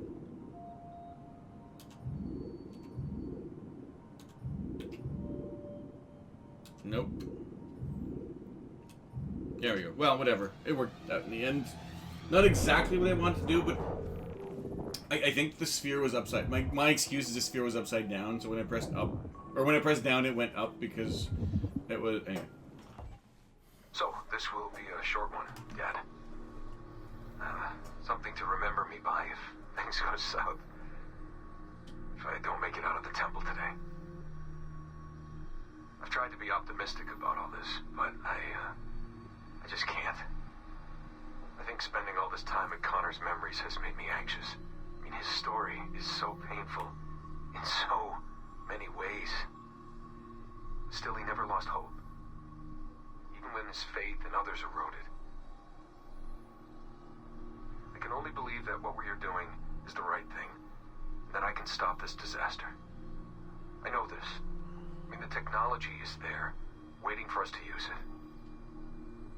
I'm the final piece of the puzzle. Something in my genes, or my memories. Some final piece of code to switch the whole thing on. That's why I'm here. That's why they brought me here. Only, I don't know what I'll have to give up in return. My sanity, my life, it's impossible to say. I do know this. Our battle with the Templars will not be over. But whatever's inside that temple is not an ending. It's just another chapter in this endless story. And it'll be your job, and Mom's, and Sean's, and Rebecca's, to keep turning the pages. You know, I keep thinking about something Orson Welles once said. Something like, if you want a happy ending, it all depends on where you stop telling your story. So maybe that's the answer. Maybe that's how people keep marching forward. If something goes wrong in there, Dad, something happens to me. When you tell my story years from now, please tell them the one about how I lost my way, and then I found it again. Just in time to save the world. And just end it there. That'll keep everyone smiling.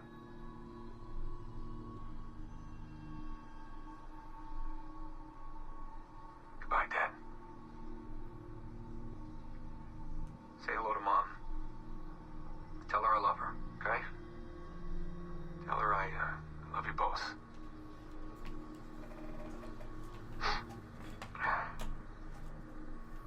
I love you both. So is this something he recorded right before the ending of Assassin's Creed 3?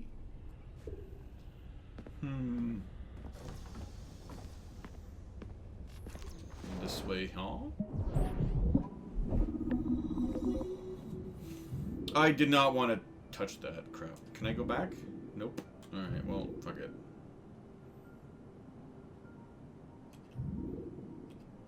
The...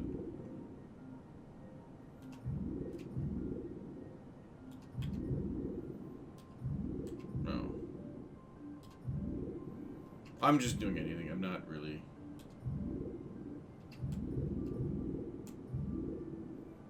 Okay, maybe I should stop doing that. That's not where I want to be. This way.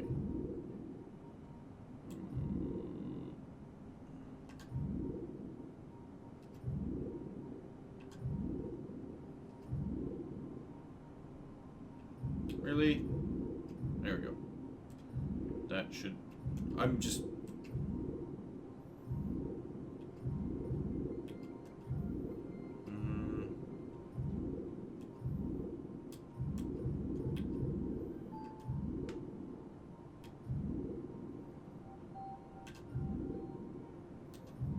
I think this is where I started, isn't it? Really, game? There we go. Whatever. I didn't really think about this. That one, I didn't think about.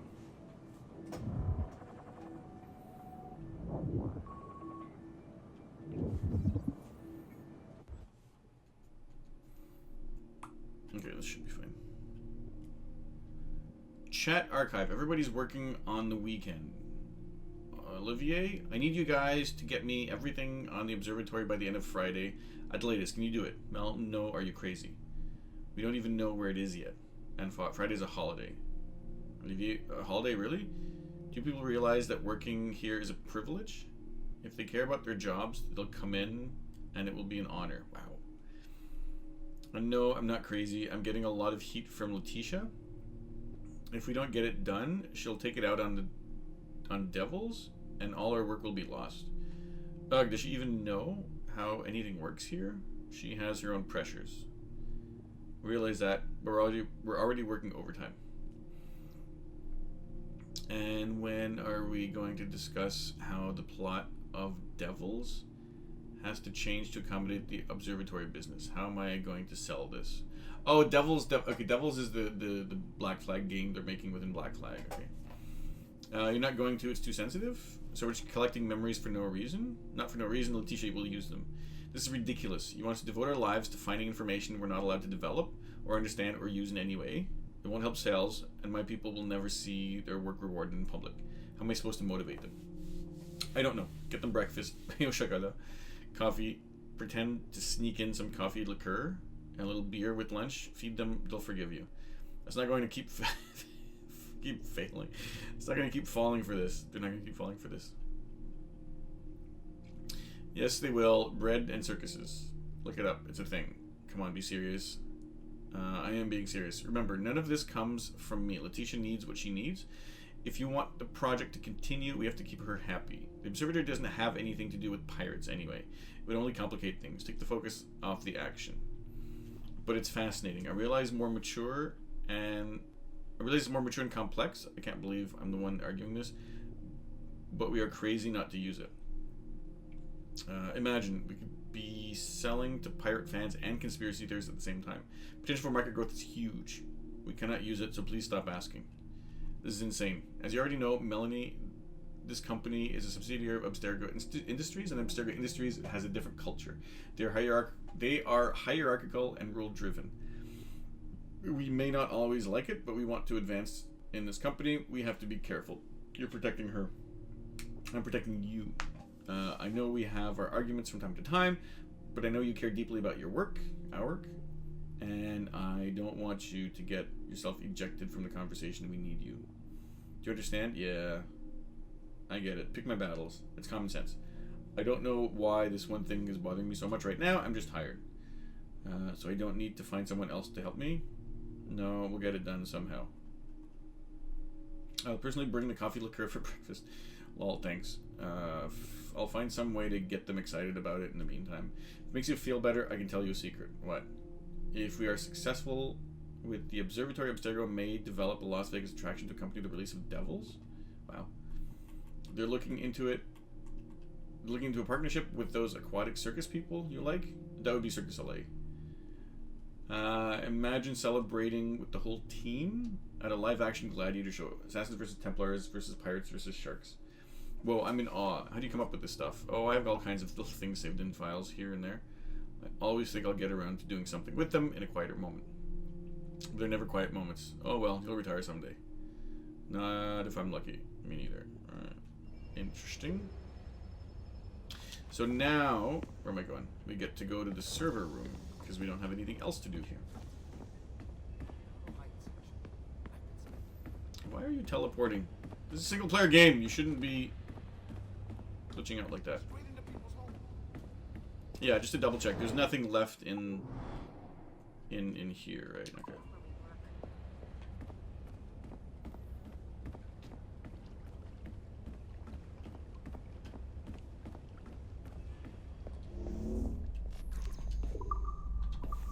Servers.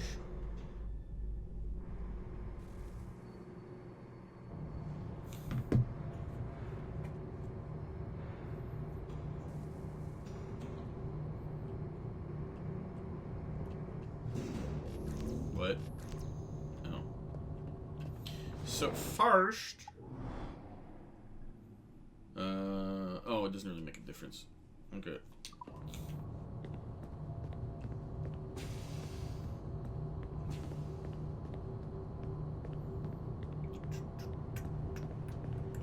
Is it here? No.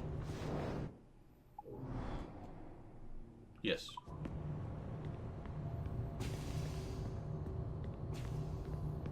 So that one doesn't have anything, but this one does.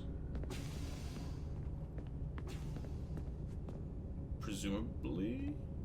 Yes.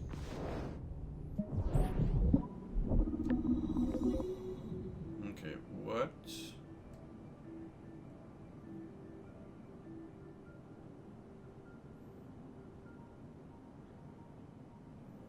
Okay, this is not...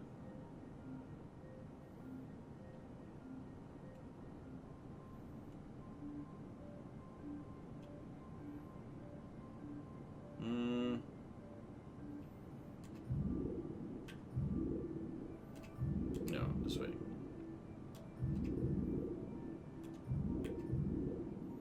Here we go. I half saw that, to be quite honest. Oh, and I'm gonna have to do some Frogger... Nope, no Frogger bullshit.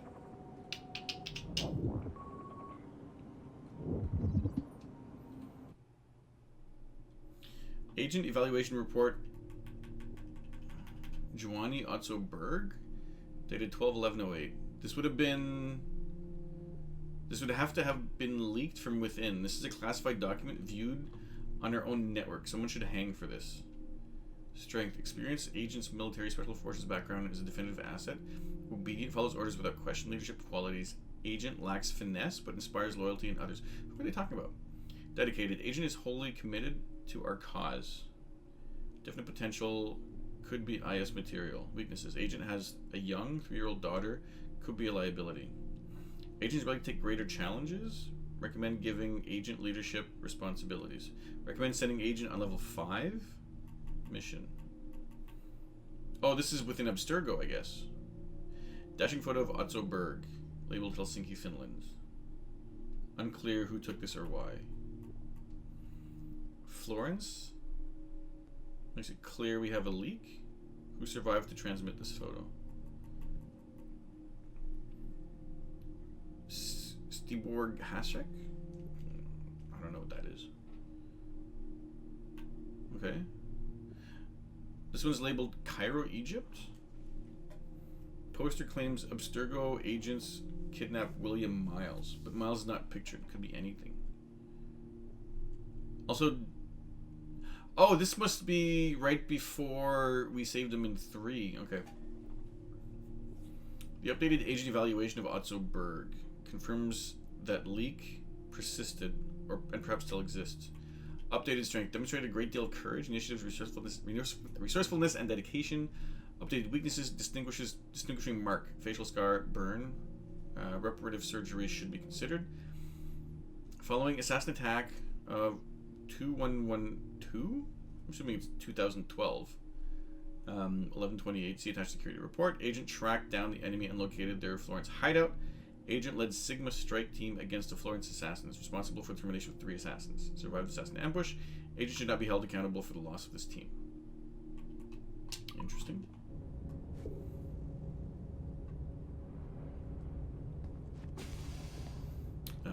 And then we can go here and then there.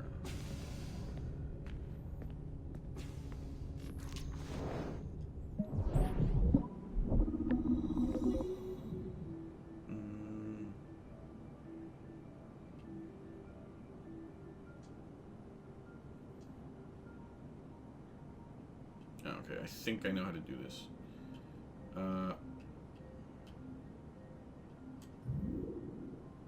Oh, I think I fucked it up. There we go. No, that's actually what I wanted to do. I didn't fuck it up. I thought I did, but I didn't.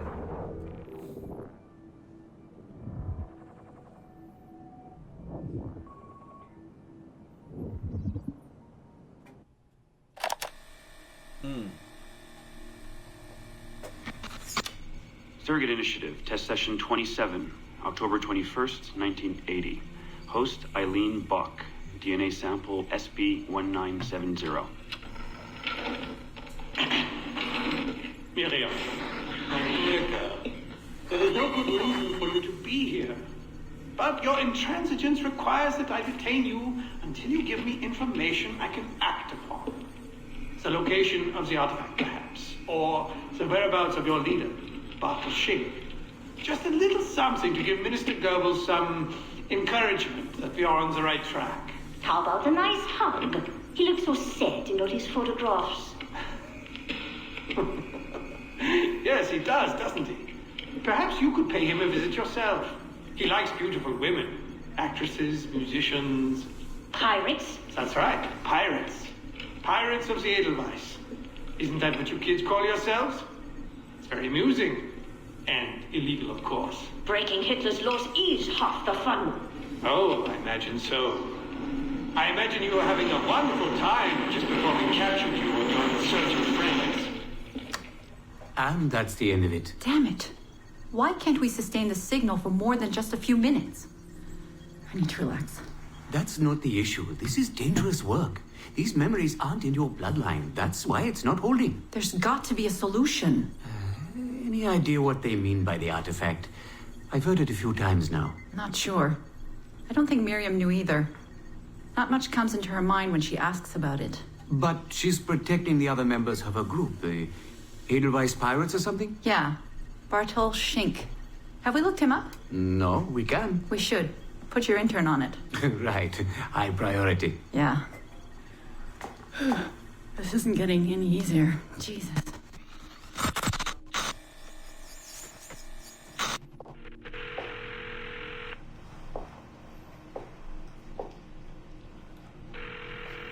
Hello? Hi, Seamus. It's Mom. Hey. How are you? Dad! It's Mom! Hello, Eileen. Hi, Carl. How's Seamus? Great. We were out shopping for school clothes. Yeah. The summer just sped by. They all do. I never seem to notice.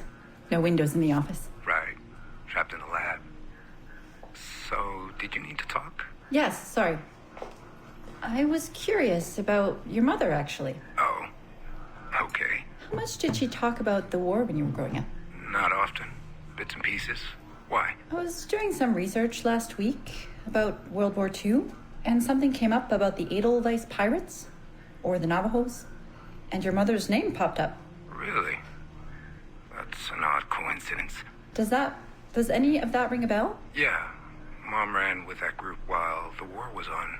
There were a group of kids who wanted to avoid the Hitler Youth programs, but in later years they escalated their activities to, bigger ideas like vandalism and sabotage. But why Navajos and pirates? Just some of the names they used.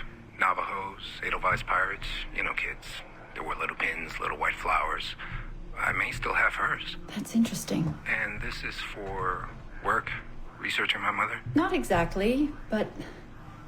Sorry, I can't talk about it. Right. You never could. Hey, don't. I didn't mean to be flippant. No. Don't mind me. All for the greater good. I like to think so.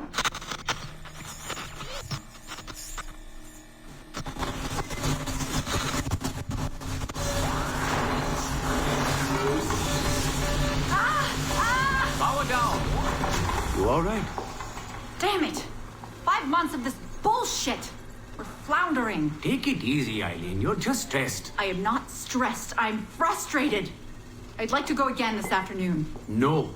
There is no reason to rush this. We're hardly rushing. We're running into the same wall over and over again. Why can't we push through? Why can't you keep me in the Animus longer than 2 minutes? Because surrogate genetic memory data is fragile. The EEG is exploding and your brain is doing too much work. The longer you stay in, the more damage it does. It's even possible that... Possible that... It's possible the memories we're digging into could eventually overwrite your own. Like information on a tape drive. There's just not enough space in your head to do both. Here I come to save the day! Good afternoon, all. Did you invite him? No. But you did. Remember? That was months ago, Warren. What do you need? I wanted to stop by. Check on your progress. Well, apparently it's still too dangerous to keep me under for more than a few minutes. I always suspected that would be your biggest hurdle. The genetic memory sequencing is the easy part, if time-consuming. But the replay, that's something else. Yes? Let's think this through. My subjects are diving into their own genetic memories, so the information is already encoded in their heads. Which means the Animus has less work to do. Less computing, less parsing. Right. So to get your surrogate data working, to let people experience foreign memories, it'll take a hell of a lot more processing power than anyone has. Even Abstergo Industries. Ideally, we'd like to build an external processor that mirrors as many brain functions as possible. Something to handle the calculations. But the cost and upkeep of that would be... astronomical. Let me see what I can do. I have some sway with Lillian. We won't build Rome in a day, but if we focus on the pretty buildings first, maybe we'll achieve something. Thank you, Warren. Till next, folks.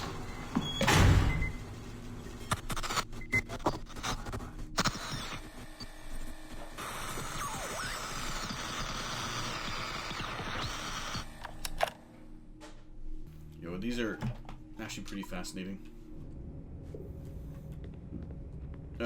Not where I want to go. I think this would be the last one. Ah, yes, nice. So if I do...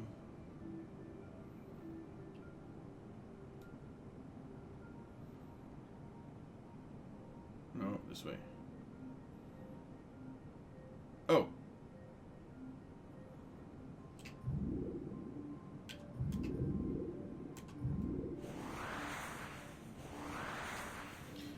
Not exactly what I wanted to do, but I'll take it.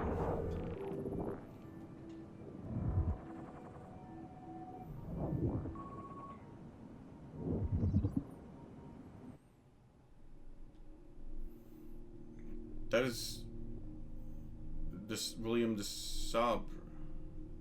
Robert de Sabre, sorry, not William de Sabre.